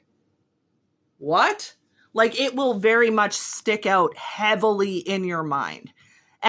And you have like night terrors and things like that that are also very, very vivid dreams, but you really have to decipher mundane from metaphysical. Not everything is a fucking sign. I'm sorry. I know they've taught you that on here, but that is not how it works. Sometimes a feather on the ground is just a feather on the ground. Sometimes a crazy dream is just a crazy dream. And it's really important to discern between the two things. But yeah, you can definitely be contacted by spirit through your dreams. If you're somebody like some of the people that I work with, they like clients and friends that I have, they wholly astral project in their sleep and go fucking walk to different realms and shit. And it's like, how do I get you guys? Like, I've got one person that I'm constantly tethering back down because they're just like off in the fucking astral realm, walking around doing shit and contracting astral parasites and shit, okay? We do not want to be astral projecting without protection, okay? Just don't. Just don't. And that's the other thing. Not every crazy dream that you have is an astral projection either. Astral projection is a whole different thing. And it's very scary and it's very dangerous. Okay. I've seen people walk back from being like in the astral for a very small amount of time. And there's like shit that is attached to them. The other thing that can happen, and now we're getting into astral travel, which is a whole other topic on its own, but you know what? Fuck it. We're there. Let's talk about it. When you go into the astral realm, you are separated from your meat suit. Okay. We are no longer like, you may be connected still to your physical self, but your meat suit is somewhere and your soul is somewhere else. So when you get out to that plane of things, there are entities, beings, things like that that are out there that do not have your best interest at heart. There are beings in the astral that are there solely to wait for people who go in there so they can feed. Because these entities need physical energy to survive, so they feed off of you. It is entirely possible to get stuck in the astral. You can get sick from being in the astral. You can get physically harmed in the astral realm. It is very dangerous to walk in and out of that realm very freely if you don't know what you're doing. Okay? Astral travel is not beginner friendly and it is dangerous. Um, absolutely. Like man, I'm like an astral parasite exterminator. I have to deal with them like frequently for people. So the ability to astral project as a child versus as an adult is a little bit of a different situation, okay? Kids are generally a little bit more open to these kinds of things than what we are as adults. Why? Because children still have that like open imagination that as adults, we frequently heavily rely on logic and reason, which closes us off to the spiritual realm a little bit, okay? Children are much more open to that kind of thing, which makes it a lot easier for them to see spirits, hear spirits, and go into other realms that us as adults would not go to. Okay. As you get older and you become more logical, you stop seeing this stuff as much. You stop experiencing it as heavily. It's very much the same way, like you see kids that will take something that's really, really normal. Like they can go and get the most random shit and they will bring it up to you and be like, this is this. And it's an entirely different thing because children's brains operate a lot differently than what our brains do as adults. So a kid might come to you with a spoon and be like, this is X thing. And as an adult, if you don't understand where the child's mind's coming from, you're going to be like, no, that's a spoon, you know? So kids are often able to tap into spiritual stuff or experience spiritual stuff easier because their minds don't have that logic to it. They're more open to it. You astral travel like no other motherfucker that I've ever encountered, okay? Like the way that you move in and out of the... Oh, man, I'm constantly... Like, I actually had to put a tether on Dark Moose because they were astral traveling to places where they weren't supposed to be and getting into trouble. So I actually had to tether them down to their physical self so they would stop getting into trouble in the astral realm until they learn how to protect themselves better because they were getting encountering things that were not great for them. We love the past life stuff. And that's the other thing. Not everybody, oh gosh, we're gonna spiral here. We're gonna spiral with past lives. There are certain elements of your past lives that you are not meant to know, that you are not meant to remember. Okay. Very, very frequently, we have many, many past lives, and we will continue those life cycles. Okay. Like, I don't know how many past lives I've had, but I know that I've had quite a few. I know that I've been a witch in multiple ones. And I know that I'm moving to a state of completion because this is ultimately what they've wanted me to do for a very long time, is to teach this. And I'm finally doing the things that they do, that they want me to do. But past lives, there's a reason why you're not always meant to know some of them.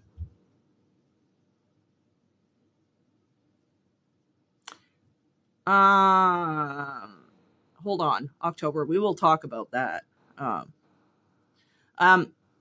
So there is reasons why there may be certain elements of your past lives or certain past lives that you've had that you're not meant to remember.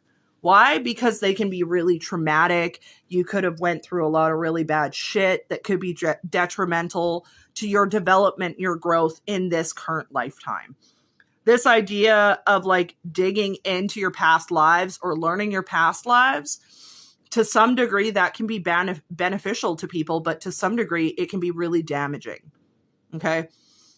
So when you dig into past life stuff, you have to do it super cautiously because you could be somebody that went through a war and was murdered and all of that stuff. And then come back from learning that and have to deal with the trauma of that. You could be somebody who in a past life was someone like, okay, this is gonna controversial time, okay? I've said a few things that could get me canceled, but this one is gonna be the one. You can have past lives where you are a different race or a different gender, things of that nature. So you could be someone who experienced a past life in a different race and went through horrible discrimination and things like that. When you learn of those past lives, then you kind of subject yourself to the trauma and you have to deal with that trauma. It's not always a good thing. It's not always beneficial to know all of those things. Sometimes it can really, really fuck up your head. And then it's harder to deal with that because you're like, how do I learn to heal from things that happened in the past in, this many lives ago? How do you know? How do I deal with that? It can cause a lot of problems when you dig too heavily into things that you're not supposed to know. How do you find out what you're supposed to do in order to get to completion? So when we are talking about completion in our life cycles, we all have a set amount of lessons that we need to learn in each life. And more often than not, those lessons are dictated by things that you failed to learn in your past life. Now you might be thinking, Bam Bam, you just told us that it's not beneficial to know our past lives and have to heal that stuff. It's not. Okay, it's not always beneficial. However, it is applicable to your current life that you are in. And when you want to know what it is that you have to do to get to completion, it's really hard to determine, like specifically, like it's really hard to look at your current life and be like, I need to learn this, and this thing. You will know that you're getting to a level of completion when you start to see things. How do I explain this? I'm trying to think of how to word this so that it makes sense right now. So, oh my God, how do I word this?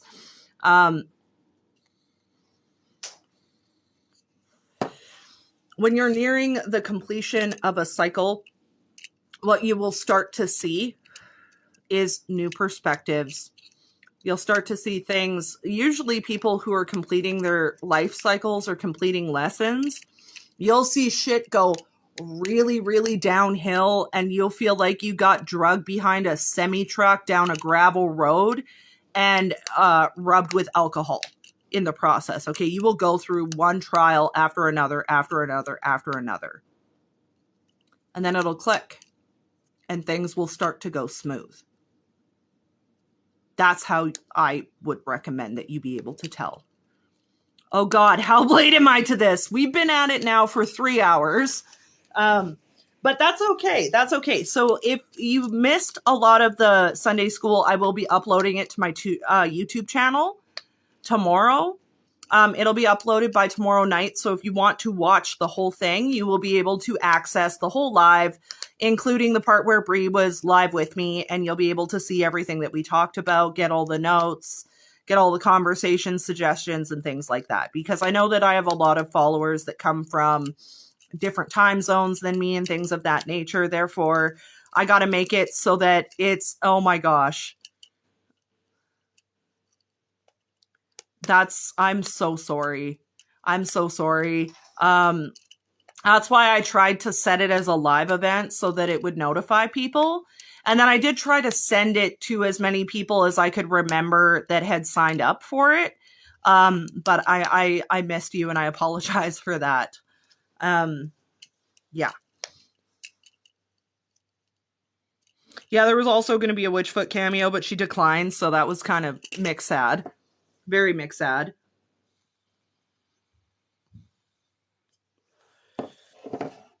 So let's talk about, someone asked me if it's possible to astral travel to the moon.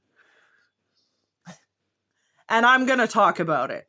So what we have to remember is that the astral realm or the astral plane is a space of its own. So when you're in the astral realm, like, you are able to astral project to different times and places. But I've never heard of somebody astral projecting to another planet.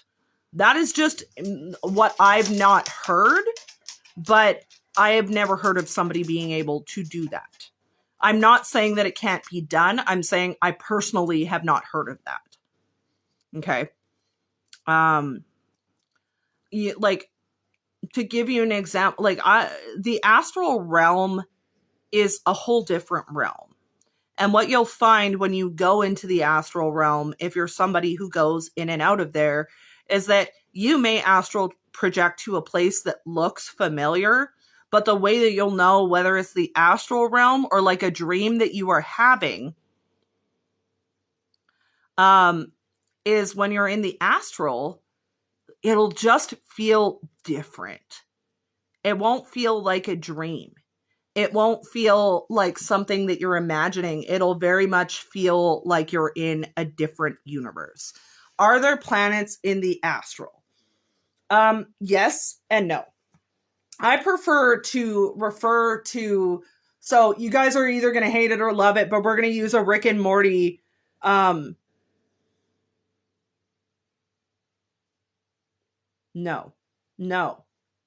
Okay, no. We're going to use a Rick and Morty reference for this, okay? So if you guys have ever watched Rick and Morty, you know that they talk about pocket dimensions. That is kind of what the astral is. It is a separate dimension that exists outside of the mortal plane, okay? Rick and Morty is my preferred way of learning things. We love that for you. So I like to consider the astral realm to be like a pocket dimension, kind of. It's a separate dimension aside from where we are here in the physical realm. So sleep paralysis being an indicator of astral projection. Let's talk about that for a minute as well. Sleep paralysis. So when you astral project out of your body, like we talked about, your soul physically leaves your meat suit, as Moose loves to call them meat suits. So I'm just going to use that term. Your soul will separate from your meat suit. It can happen partially, but it can also happen Rick Craft, right? That's going to be my new brand. It can happen in a partial level. Okay, I'll address that in a minute. It can happen partially or it can happen wholly. Okay?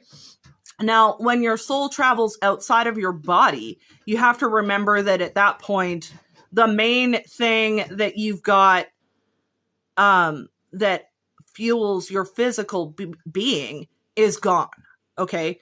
So your body doesn't have like the electricity and things that happen within your body in order to normally make it function.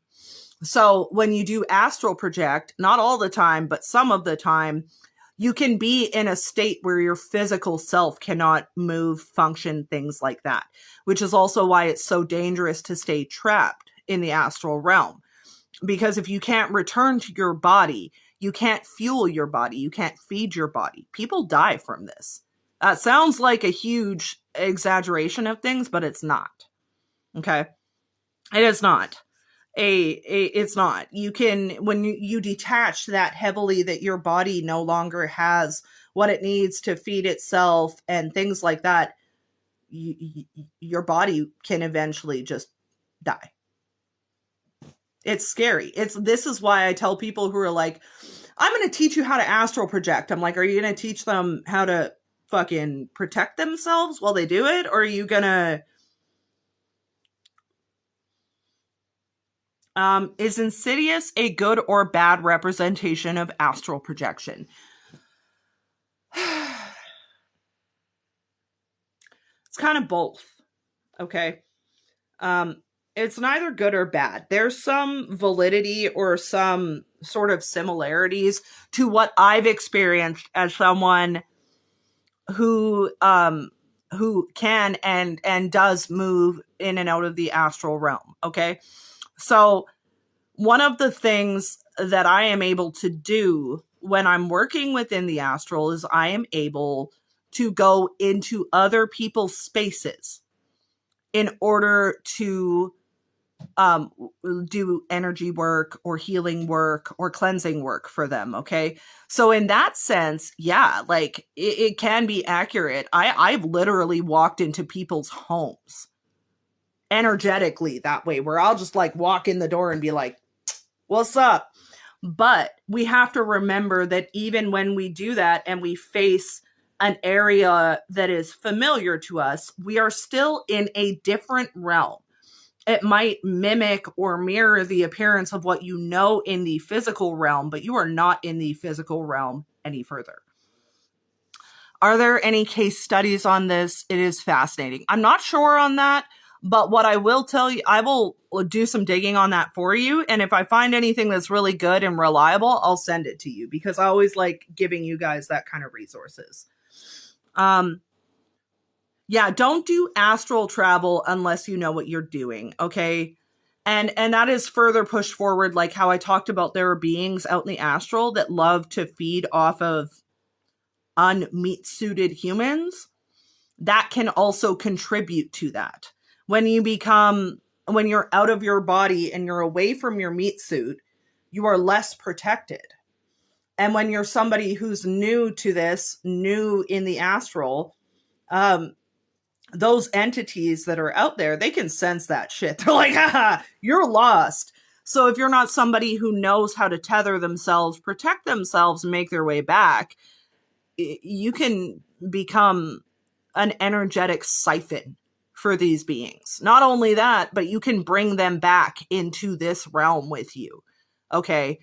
It is the idea of astral projection and stuff like that can be just really super, super dangerous. Take a look, it's in a book. The reading, probably because the filter that everybody used to that song for so long, because it was like the space with the fucking weird physics shit and all that. That's probably why.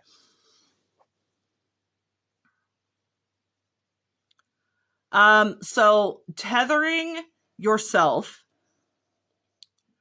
Kind of, yeah. So tethering, uh, I energetically tether people. I create an energetic cord between the person's spirit and their physical body, which allows them, like, their soul can have a little bit of wiggle room to go back, but it's more like rather than tying a stick, like a rope to a tree.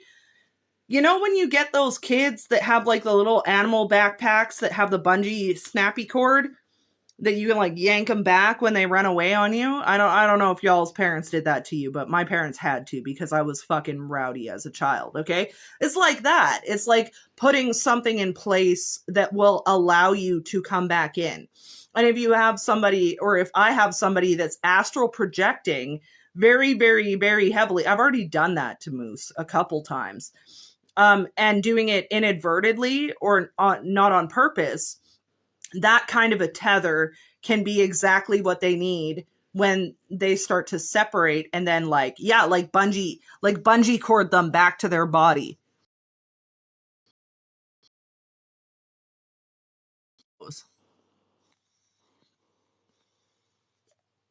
What happened there? Sorry, everything cut out for a second. I'm like gonna go online and order one of those fucking kitty leashes, and I'm gonna use it as a tether for Moose. I'm gonna like metaphysically use this as a tether. Oh my god, Moose, please don't bungee jump. Don't. Please don't bungee jump at all. Stop. Stop right now. Stop with your shenanigans. Okay. I have a hard enough time keeping your ass safe, like, without you doing anything risque. Okay. Don't, no. No, no, no. And I ain't bringing your ass back. No. A goddamn necromancer, and I will not bring your shit back if you bungee jump and die. No, absolutely not. Yes, I have been forced out of my body by something before, and it is a very, very scary experience. It's not a good experience. Um, that feeling of losing control over yourself and having something else force you out of that is really terrifying. And when I experienced it, what I felt like was like initially I felt like something was pushing on my head. Like it was pushing in on the top of my head and then on my shoulders, and it felt like I got shoved.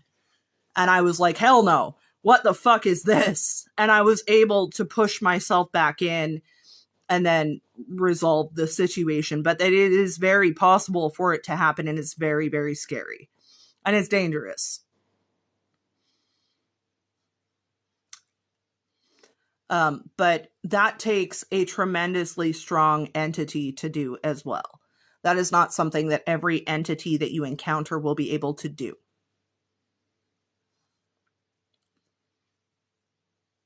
Yeah, you can tell me about it later if you want and you want to talk about it. Probably not the best place to talk about it in here, but yeah, we can talk about that as well if you want to talk about it for sure. Um, yeah, Moose is still sick. I'm sorry, Moosey. I'm very sorry. What other questions did we have? Did we have other questions going on? Because now I'm just doing like Q&A period at this point.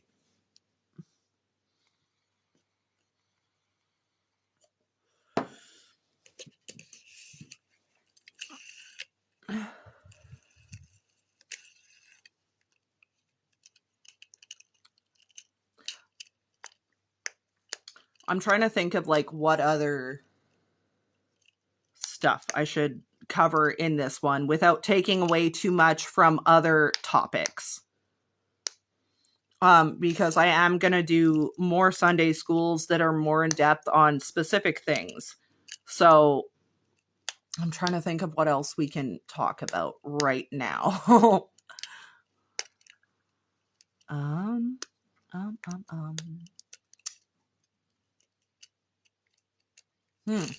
My brain just like slowed down for a minute, which is not a bad thing. Because my brain's been going on overdrive all day today. I was like nervous as shit about this live. Very nervous about this live. So nervous, in fact, that my body decided to have a nervous stress reaction and break out in hives again. I was like, oh, good. Love that for me. Yeah. I woke up. I was like, what the hell am I so stressed out about now? Like, what? What happened here?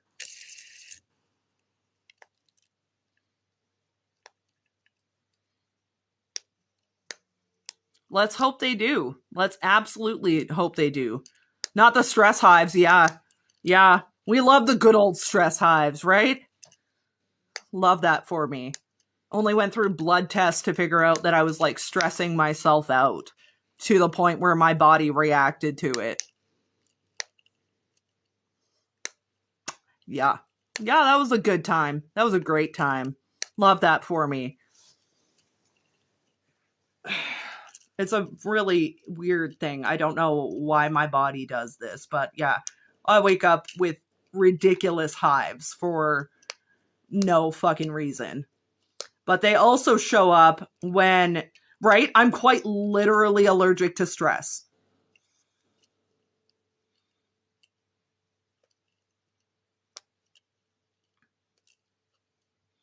I'm trying to open myself up safely to spirit again. My friend introduced me to this life, but passed. So again, with that kind of thing, I always recommend that you research protection first. Always got to be protected before you start in doing anything else within spirituality, witchcraft, or whatever. You need to know how to protect yourself.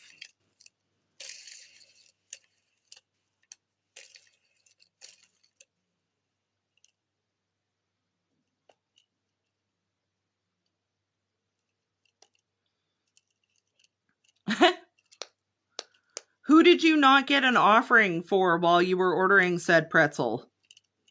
That's my question. Dude.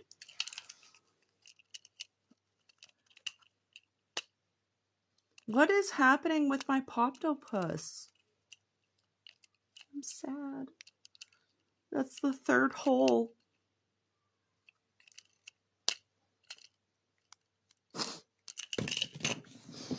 That's it. I'm definitely going to be slipping into a very, very deep state of depression now, and we will be hosting a funeral for my Poptopus. RIP.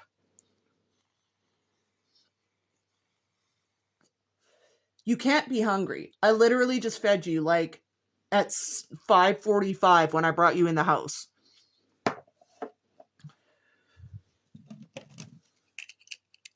LearnReligions.com is a really good website. No, my Poptopus is only like a month old. My Poptopus is quite literally only about a month old. I definitely recommend the LearnReligions.com is a good website. BlackWitchCoven.com is a good website. What other ones off the top of my head can I think of? Don't go to the Wikipedia. Don't. I'm sorry, don't. It's sketch. They don't give you sources and shit, so no. I'm pretty sure I have a whole video dedicated to like websites and references, so I will tag you in that video so that you can look at it. Because I've done a lot of my research that I have, even though I currently do research when I encounter like new situations or as I've practiced on and moved along on my path. A vast majority of my research was done years ago. Okay. I've been doing this for almost 20 years. So back when I started doing this, the internet was around, but it wasn't your best place to go get resources for this kind of thing. A lot of what I know was taught to me either out of books or from word of mouth. And through other people mentoring me and hands-on kind of thing. Totally off topic, but I had a bowl explode in my deity's space last night, and it freaked me out. What was in the bowl?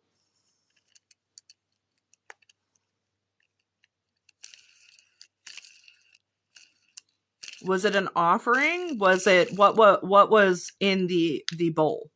Is what I need to know. Because if it was an offering dish and there were offerings in it, it could be that your deity wanted a new offering. Leftover black salt. Okay. So my guess with that is that your black salt absorbed something negative and it needed to be disposed of. And it more than likely needed to be disposed of long before that it exploded. Like, do you or can you access? I personally do not access Akashic records. That is not something that I'm super well versed in, therefore not educated enough to dig into that kind of thing. Like I said in the beginning of my live, with certain topics that I don't know enough about, I will be forthcoming with you guys about that and always tell you guys, hey, I don't know enough about that. And also, I know to stay in my lane.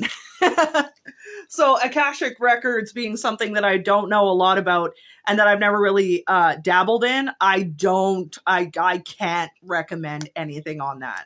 I am never going to teach you guys about things that I don't personally know because I am not a reputable source of information on those kinds of things. And my goal in teaching and educating on Witch Talk is to give the most accurate information that I can on topics that I do know about. Akashic records are records that hold information about your past lives, any spiritual debts or connections that you have, among many, many, many other things. Okay. When you start digging into Akashic records, you can start to a lot of shit. A lot. Okay. A lot and a lot and a lot of stuff. Okay. like I said, I'm not super well versed on them and I don't know enough to speak very heavily on it, but I know that when you dig into Akashic Records, you can find some really, really detrimental stuff. You are not starving, sir. My dog is dying. Hold on. Why are you like this? I don't understand why you need to be this way. You literally ate less than 4 hours ago. And you also made the conscious decision to stay outside all day today, which was a you choice. Like, we need to reevaluate some life choices here, my dude. There. Eat while mom works, okay? Thank you. Jesus Christ. Reevaluate your life choices, friend.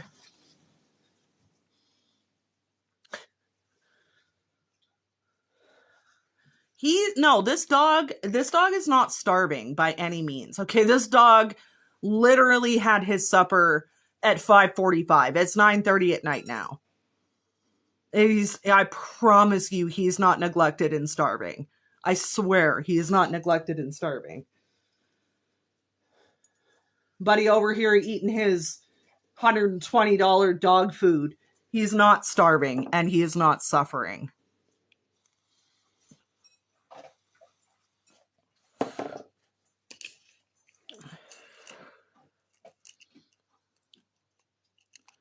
Should I do protection spells if my grandparents blessed it by indigenous ways? And there's also... Yeah, don't shame him for overeating. He might be going through something. No, he's just like a fat pants. That's really all it is, okay? I need to see the other... And there's also a ghost protecting the house. Okay, so when it comes to incorporating indigenous ways in with... I mean, I'm pretty sure that Henners is some kind of spiritual entity and we just don't know it yet. Like, I'm 99% sure that this dog is some kind of, like, fucking... I don't even know. But,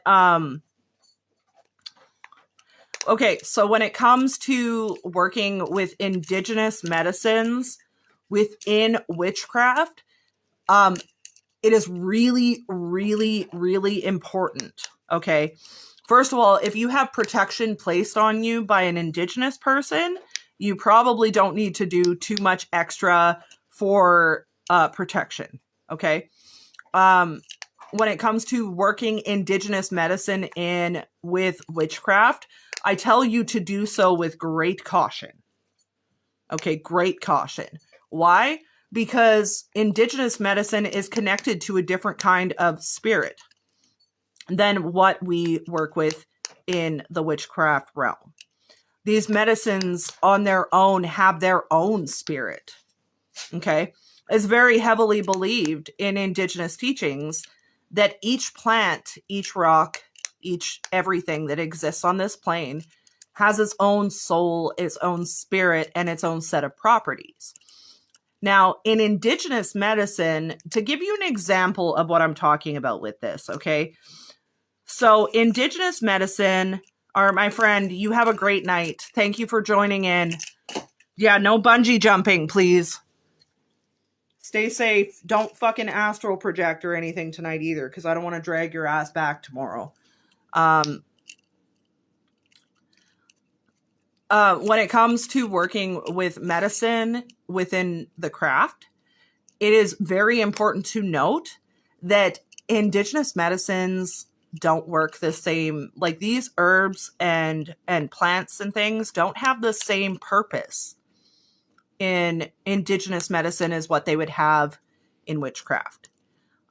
So when it comes to crossing over the two between medicine and like traditional indigenous medicine and traditional witchcraft, I recommend that you kind of, if you're going to utilize both, you utilize them separately. So, for example, I'm somebody who does work with indigenous medicine, but if I'm doing witchcraft, I'm not going to use medicines in that. I might do stuff for Indigenous people that involve medicine, but I'm not going to work that medicine into my craft. I may utilize some of the same plants and herbs, but I'm utilizing them for different reasons. If you have a spirit that's protecting your home, as long as they are indeed protective, it's fine to keep them there. Not every entity, spirit, or whatever that you encounter or that crosses through your home needs to be banished or removed or anything like that. And also, not every entity, spirit, or whatever that comes through your home is going to stick around. There are a lot that kind of are transient and popped in. Like, they're like those guys that are just like, hey, okay. And they leave. Like, I have spirits that walk through this home all the time and they just like pop up and I'm like, you're not supposed to be here. And they're like, bye. And they leave. As long as they're not there to feed off of you, cause problems, or cause havoc, I don't see a problem with them being there. You should be pretty okay as far as that's concerned. Do we have any more questions? Because I think I'm going to shut it down here pretty soon. So,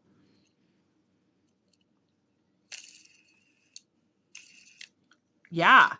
An Indigenous medicine woman said they're here to protect the house. That's perfect. Then there's no reason to try and like push them away. Hey, kiddo.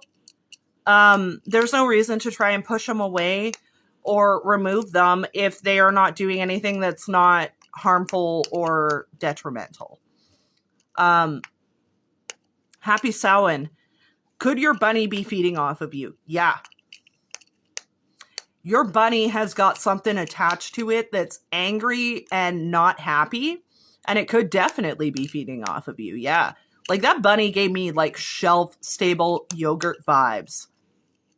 We love that for them, Rainbow, but we're doing witchy stuff in here. Can we please not turn this political right now?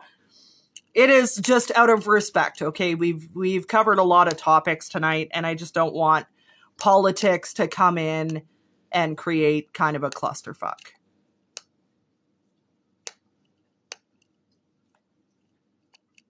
My cats both cry in the basement at specific times in the night. Should I look into it or ignore it? I would recommend that you do divination to find out if it's something mundane or something metaphysical. Again, cats are an animal that walk between the spirit realm and the mortal realm very easily. They're one of the few animals that are able to walk in between the two realms that easily. So it is very likely that animals can definitely pick up those kinds of things very easily.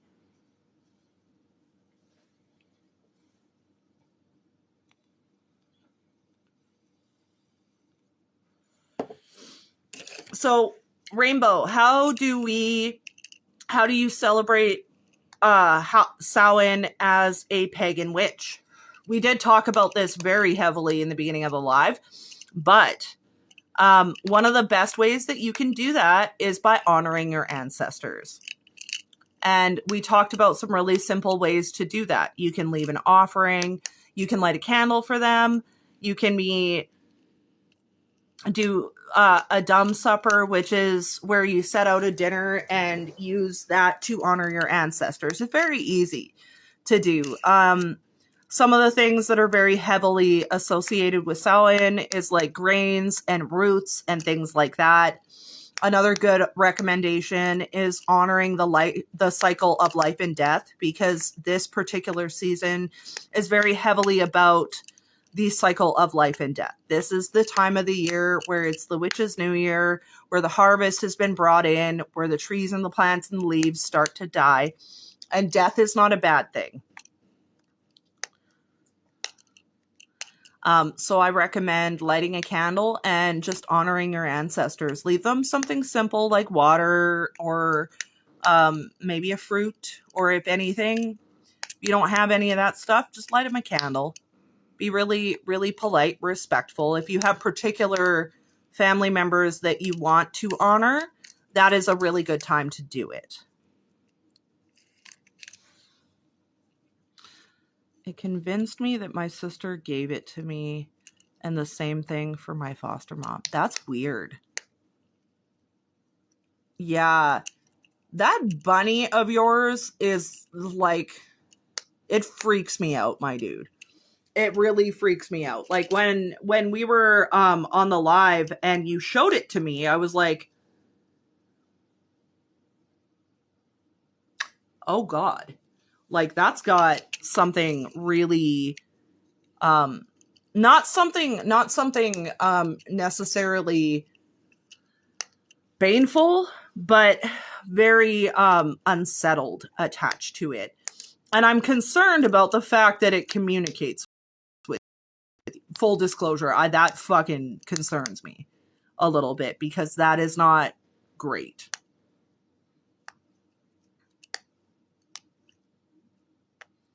Doves are associated with peace and transformation, as are pigeons. Pigeons and doves are in the same family.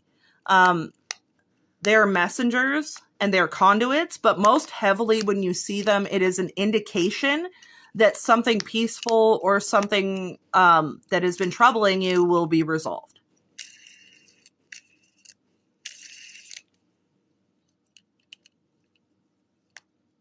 Yeah, doves and pigeons. And what was the other one that's also in the same family? I can't remember off the top of my head, but they're a symbol of resolution, calm, and peace.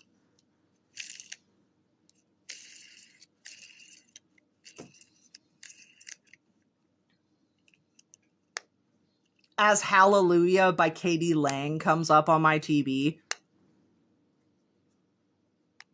What in the jumping Jesus on a stick is going on here? I don't know how I feel about it.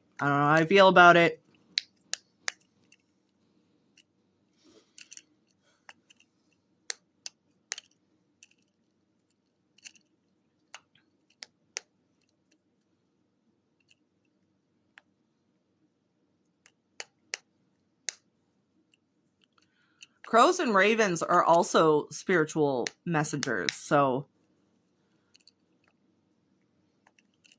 your bunny gives me like bad vibes.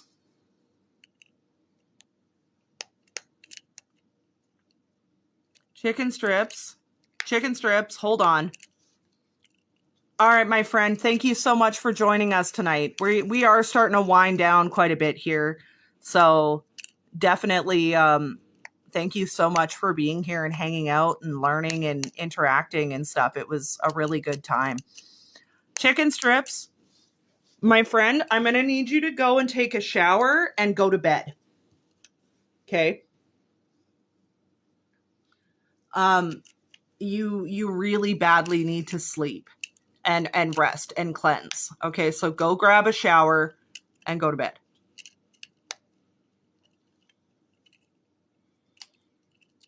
No, it's not even the beast from Monty Python. It is a whole other situation. It is a situation, okay?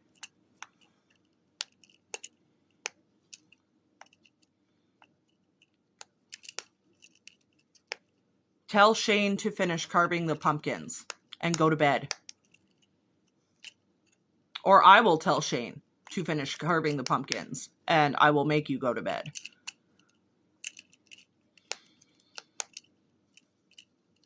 Sir, why are you staring at me so intently? Like I don't understand. I don't get it.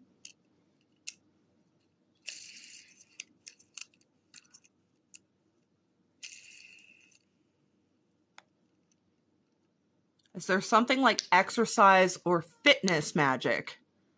Okay, well, the only fitness that this bitch does is fitting a whole pizza in my mouth, okay? I think that when you work out and you take good care of yourself, that more falls under the category of like self-care, which can be really good for your body. It can create a positive, it can create a real positive energy for you. And it can also be a good way to exert negative energy that you have around you or that is clung onto you. fitness whole pizza in my face. That's literally me. Okay. I would think that would be probably the best way to do it. You can also take the energy. You can utilize that if you work out and you find that you actually gain energy from doing it, or you gain the adrenaline, you can utilize that to fuel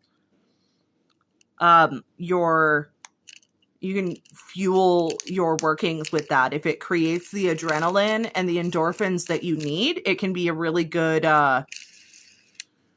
oh, so we were not chaotic until you got here, Robert. Loki had sat his ass very nicely and quietly in the background and not caused a whole bunch of problems. And then you got here. Why is it that all of my witch children are just super, super chaotic? Like, they're little chaos gremlins, and I love them to pieces for it. I really do. But it's like, I've got specific chaotic children that, like, they walk in the room and shit just goes haywire. And I'm like, great. Okay, well, Loki needs to be, we're just about done here. And, like, Loki's gotta not do this right now.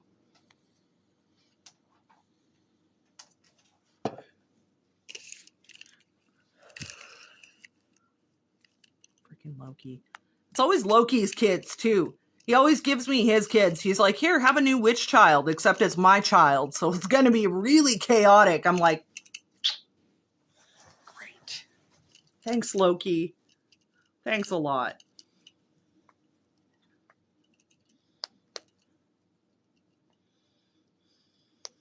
Loki's chaos children, they're so drawn to me. And I think it's because I'm chaotic in my practice. So that's probably what draws chaotic witches towards me. Right? Essentially, like I think that's why chaotic new witches are drawn to me, because I'm pretty chaotic. All right, my friend, thank you so much for jumping in and hanging out with us while you did. This was a really good time. I mean, essentially, yeah. They're like, here, have this one. And I'm like, another?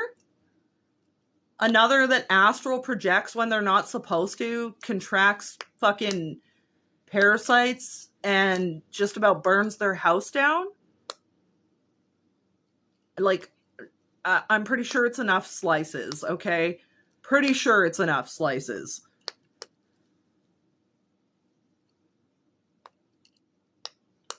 I think you need to drop the topic of the bunny right now, because I don't want to continue to converse about the bunny right now. I don't think that's something that you should be speaking about really, really openly, especially when we're talking about potentially having a spirit attachment, as well as the fact that you're communicating with an entity that's tethered to a conduit that's angry as fuck and wants to hurt things. I don't need that energy in here. If you want to talk to me about the bunny and stuff like that, again, those are conversations that you can private message me and we can talk about it. But for now, I think that we should probably let that topic drop. It's not anything against you. It's just an energy that doesn't need to be in this space right now, especially with the time of year that we're at, where the veil is thin, and like you guys already saw in the beginning of the live, that there is spiritual shenanigans going on, okay? I don't need that. Yeah, no, I have lots of chaotic children who do insane things, and then they call me and they're like, Mama Bam. I'm like, yeah. They're like, I did this thing. I'm like, I'm gonna need y'all to stop. I'm gonna need y'all to stop. Like, this world really said, like, we're gonna raise this witch human, okay? And we're gonna make this human somebody who's like adamantly against having kids for themselves. And then we're gonna hand them a whole bunch of overgrown spiritual teenagers that like to light their shit on fire, is essentially what this universe did. Yeah. They're like, these are teenagers. These are essentially teenagers, but like they can get drunk and they can buy firearms and like fire and things like that. That's what happened, I feel. And I just don't understand. I don't understand, man. I don't understand. They're like, you don't get to, you're not going to want to have glares at Shane, right? I have like the spiritual children that are just a whole ass problem. Yeah. Like, I don't know why it has to be that way. I think it's probably because I was a chaotic gremlin as a child too. So it probably, they're like, hey, this is the payback for all the bullshit you put your parents through. Yeah. Here, have children that are just like you, but older, more volatile, and drunker. It's me. Hi, I'm the problem. Probably. I mean, oh God.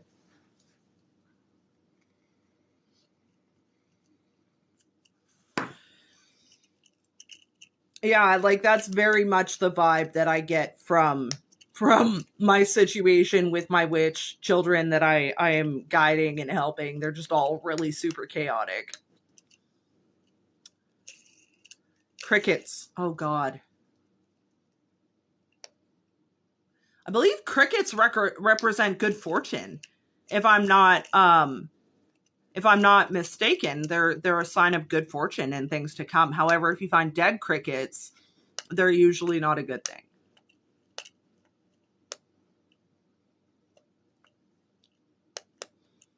Hey, Moni. I just about to jump off here, you guys.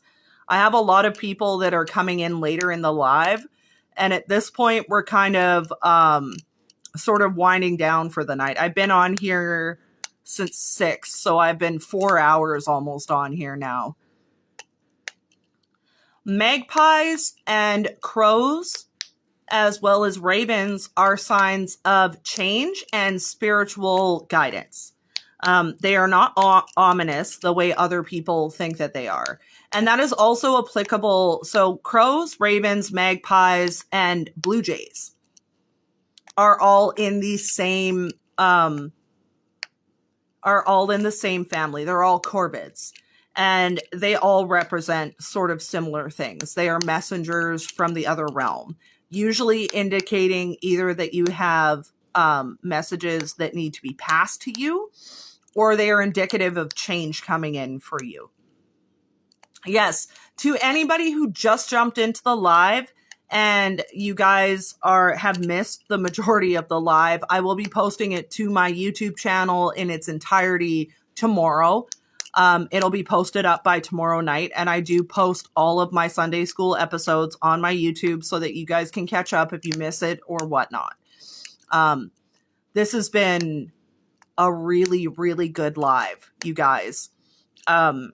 I've had lots of really good questions in here. We've talked about a lot of different topics. We've covered a lot of stuff tonight. And I love that we got so in depth, and I wanted to kind of like keep it on one track, but ultimately doing the Q&A at the end of it has allowed me to cover a lot of topics with you guys.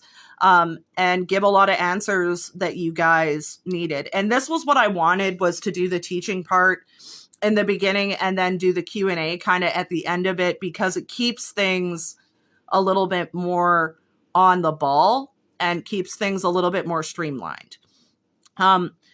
Since I'm going to wind down, it's 10 to 10 for me now. So I'm probably going to stay on here for another 10 minutes and then I'm going to go.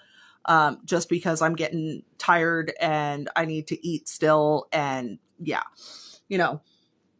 stuff. So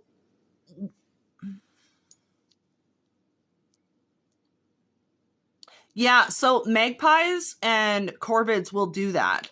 And it's usually because they are trying to get food. It's usually because the creature that they're chasing around has gotten near something that's like a food source for them, so they'll run them off. And magpies, crows, and ravens are not picky about their food. That is the other thing about them. They're not picky. They'll eat other birds. Literally, like there are crows around here. You know what they really like to eat? Chicken. Chicken and dog kibbles. So before I go, you guys, do we have any suggestions on topics that you guys would like to see in upcoming Sunday schools? I will give this is kind of going to be our last go. And then I'm going to jump off and get myself some food and whatnot. But if you guys have any specific things that you would like me to cover? Henry, can I have my pen, please? Thank you. Thank you, my sweet ginger angel. My sweet ginger angel dog. Why are you stretching your meat paws out like that? What's going on there, fluff and stuff? Look at you. Look at you. You're just a disaster, sir. Protection.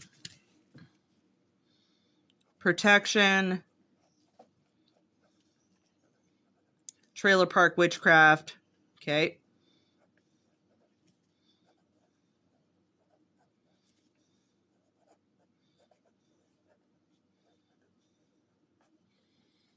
Different types of wards. Okay.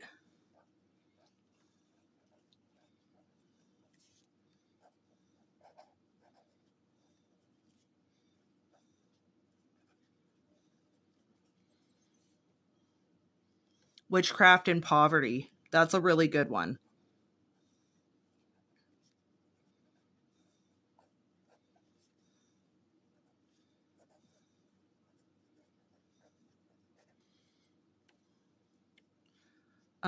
Deciphering deities.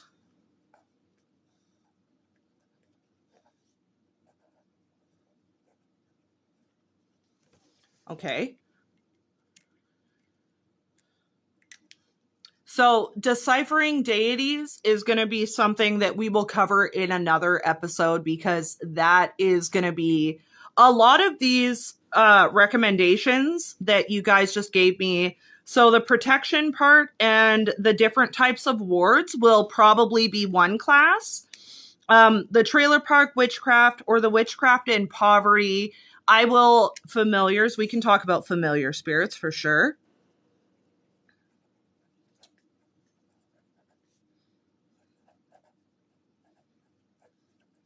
So the trailer park witchcraft or the witchcraft in poverty, we will put that into another. Those two will be in the same lesson as well, because I do believe that they tie in together. And that's going to go along the lines of accessibility for everybody. And that's a big, big thing. Home guardians. Yes, that's another really good one.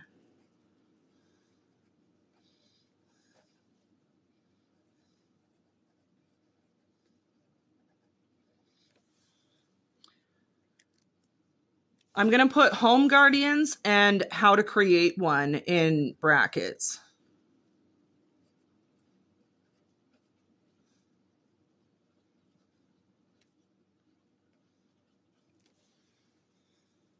Lunar magic. That's another good one. Yeah.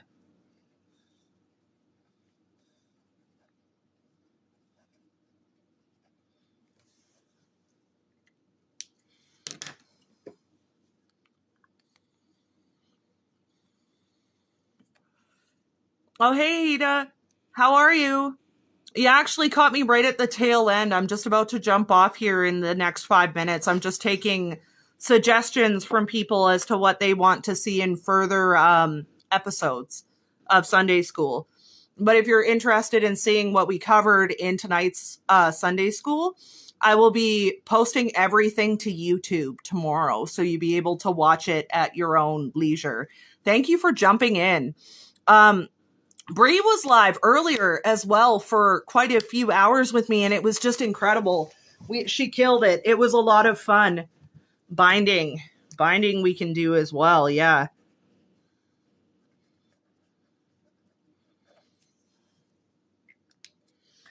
Write that down on my list. You guys have just given me one, two, at least half a dozen ideas, which is great. We're going to go over a lot of this. And some of the things that you guys have asked, oh, it's all good. Don't worry about it. Your kids always come first. Always. Every single time. Don't even be sorry. Protections and wardings for pets. Yes. That is a really good one.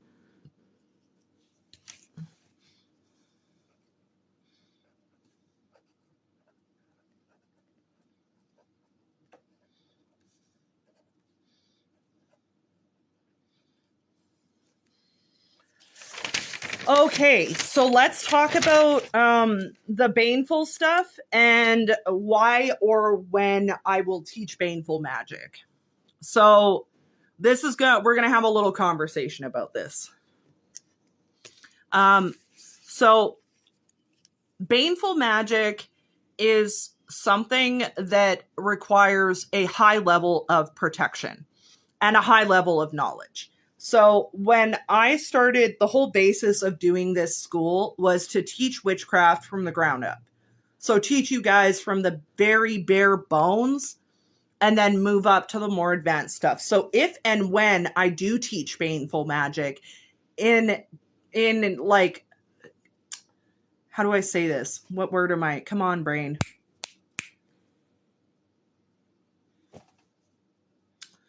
Okay. In correlation with the way that I am wanting to teach these schools, these classes, baneful magic will not come until much later. Okay. I'm not opposed to teaching baneful magic to people. However, I'm also considering when I thought about teaching baneful magic, particularly because that is something that I do extremely well and that I do very, very, very frequently. Basics before baneful, absolutely. And that's what I'm trying to do, is teach things the proper way in the right order, because so many people skip past so many important parts and they jump into wanting to do.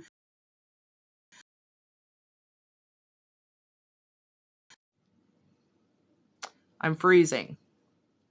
And I don't want to teach you guys things that are more advanced than what you should be practicing at the level that you're at. And the thing that I see that's done very wrong oftentimes when we're talking witchcraft that you see here on Clock Daddy is that you see a big clusterfuck of information, but nothing is taught in the correct order. Nothing is taught properly. It's not taught thoroughly, and it's not taught in the right order, and it's not taught properly. So if I'm going to do classes and teach people baneful magic, I'm either going to charge for those classes to ensure that the people that are taking them are serious with what they're doing enough to put that into it, okay? But I'm also hesitant to teach baneful magic because there are a lot of people that can come in there and say like, hey, yeah, I'm not a beginner. Like, I'm good. I know how to protect myself. I know how to ward myself. I know how to do this stuff. And if I teach you something that's baneful and you don't know how to do those things, y'all can fuck that shit up really badly. And you know whose fault that is? That's my fault then, because I gave you that information to do the thing. Baneful magic is not something you should do if you do not know how to ward, protect, cleanse, and banish. Yes, I actually have heard that before. There's just like so many steps that need to come before baneful magic. So many steps before you can even start to delve into that. If you're somebody who's more experienced, you know how to do the basic stuff.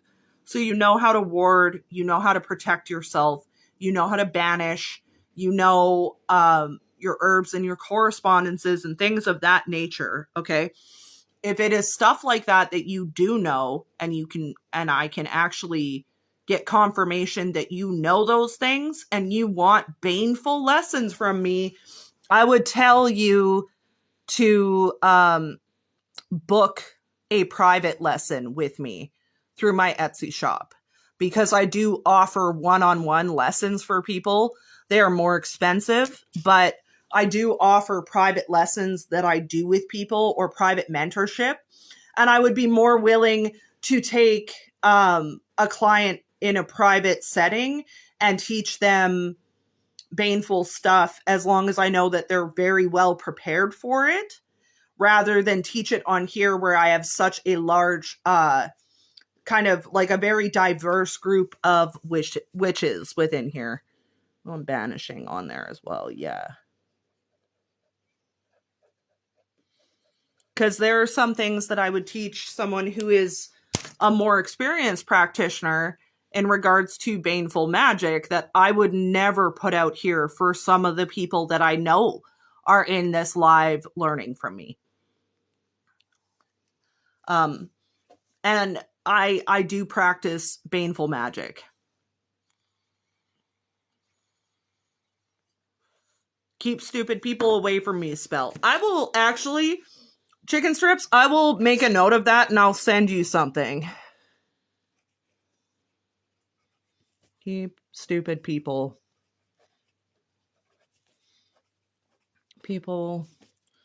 away for strips. Okay. Deal. I'll make something up for you in the next couple days. I got that looked after. Don't worry about it. Yeah. There's just certain aspects to baneful magic that I am not comfortable teaching on a public platform like this. It can get into the hands of the wrong people. So that will also be, that would be classified under protections and warding, which I will teach, because you can ward against people. I'll show you how to do it.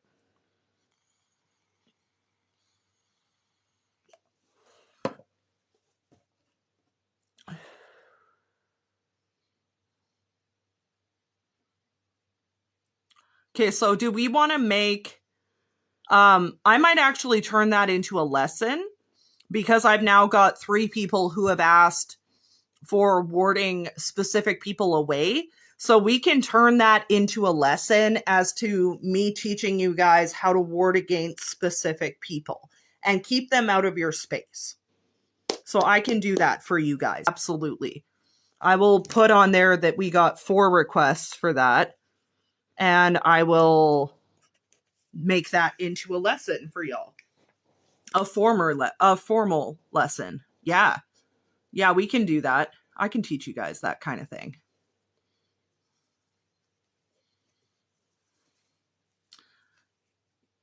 All right, you guys, I think I'm going to jump off here. Thank you so much for coming in and hanging out with me for the past 4 hours, which went way longer than I thought it was going to, but it was a great time. I will be jumping off of here now, and I will upload all of this to YouTube tomorrow. So if you guys missed the lesson, you can go and watch it. You'll get to see the duo live with me and Brianna and all that good stuff. And like I said, all of my lessons, all of the Sunday school lessons will be uploaded to YouTube.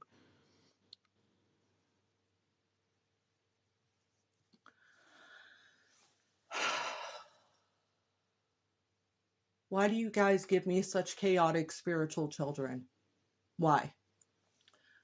Shane's not.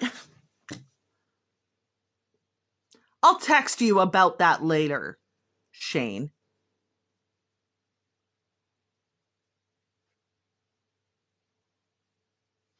Am I missing something? I know witch salt is protection of Florida water too.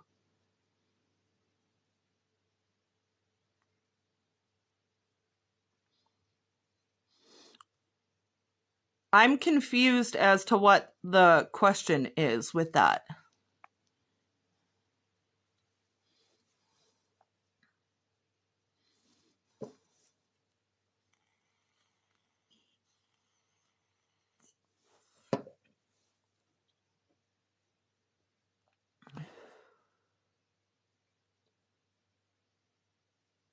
I'm confused because Florida water is very good for protection.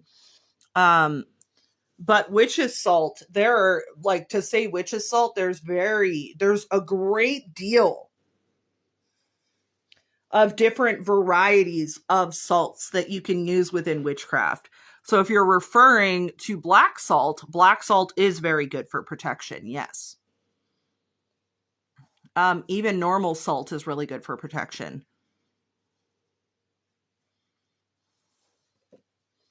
But like, to say witch's salt, there's so many varieties of salts that you can make within witchcraft that would qualify as witch's salt. So I need you to be more specific than that.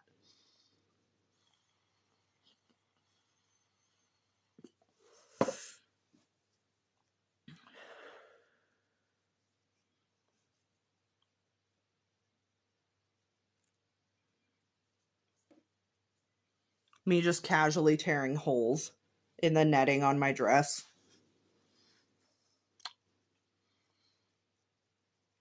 Okay, so black salt, regular salt, and Florida water are all really good options for that. Baby doll, if you want to DM me after the live and ask for more suggestions, I recommend that you do that. My phone is gonna die. I need to go eat something. I'm gonna let you guys go, but baby doll, you can definitely message me after the live as long as we're mutuals, and I will give you some suggestions on that, okay? That sound good?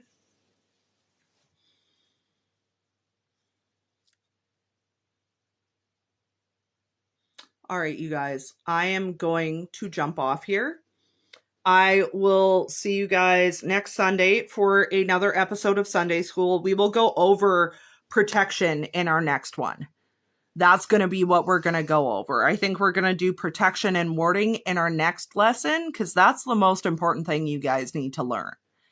So I'm going to go. I will see you guys next Sunday for Sunday School. If you're someone who hangs out in my tarot lives, I will see you guys on Tuesday night and Thursday night. Thank you for being here. Thank you for being here and wanting to learn. Okay. I love you guys so much. You guys are incredible. No, banishing should not be first at all. We talked about this, but if you know how to banish, but you don't know how to protect, it's pointless. It's absolutely pointless. Because you can banish things, and if you don't put up the barrier to protect them from coming back, you're going to be like a hamster on a wheel. You're going to keep having to banish that shit and banish that shit and banish that shit. So no, it's not going to work that way.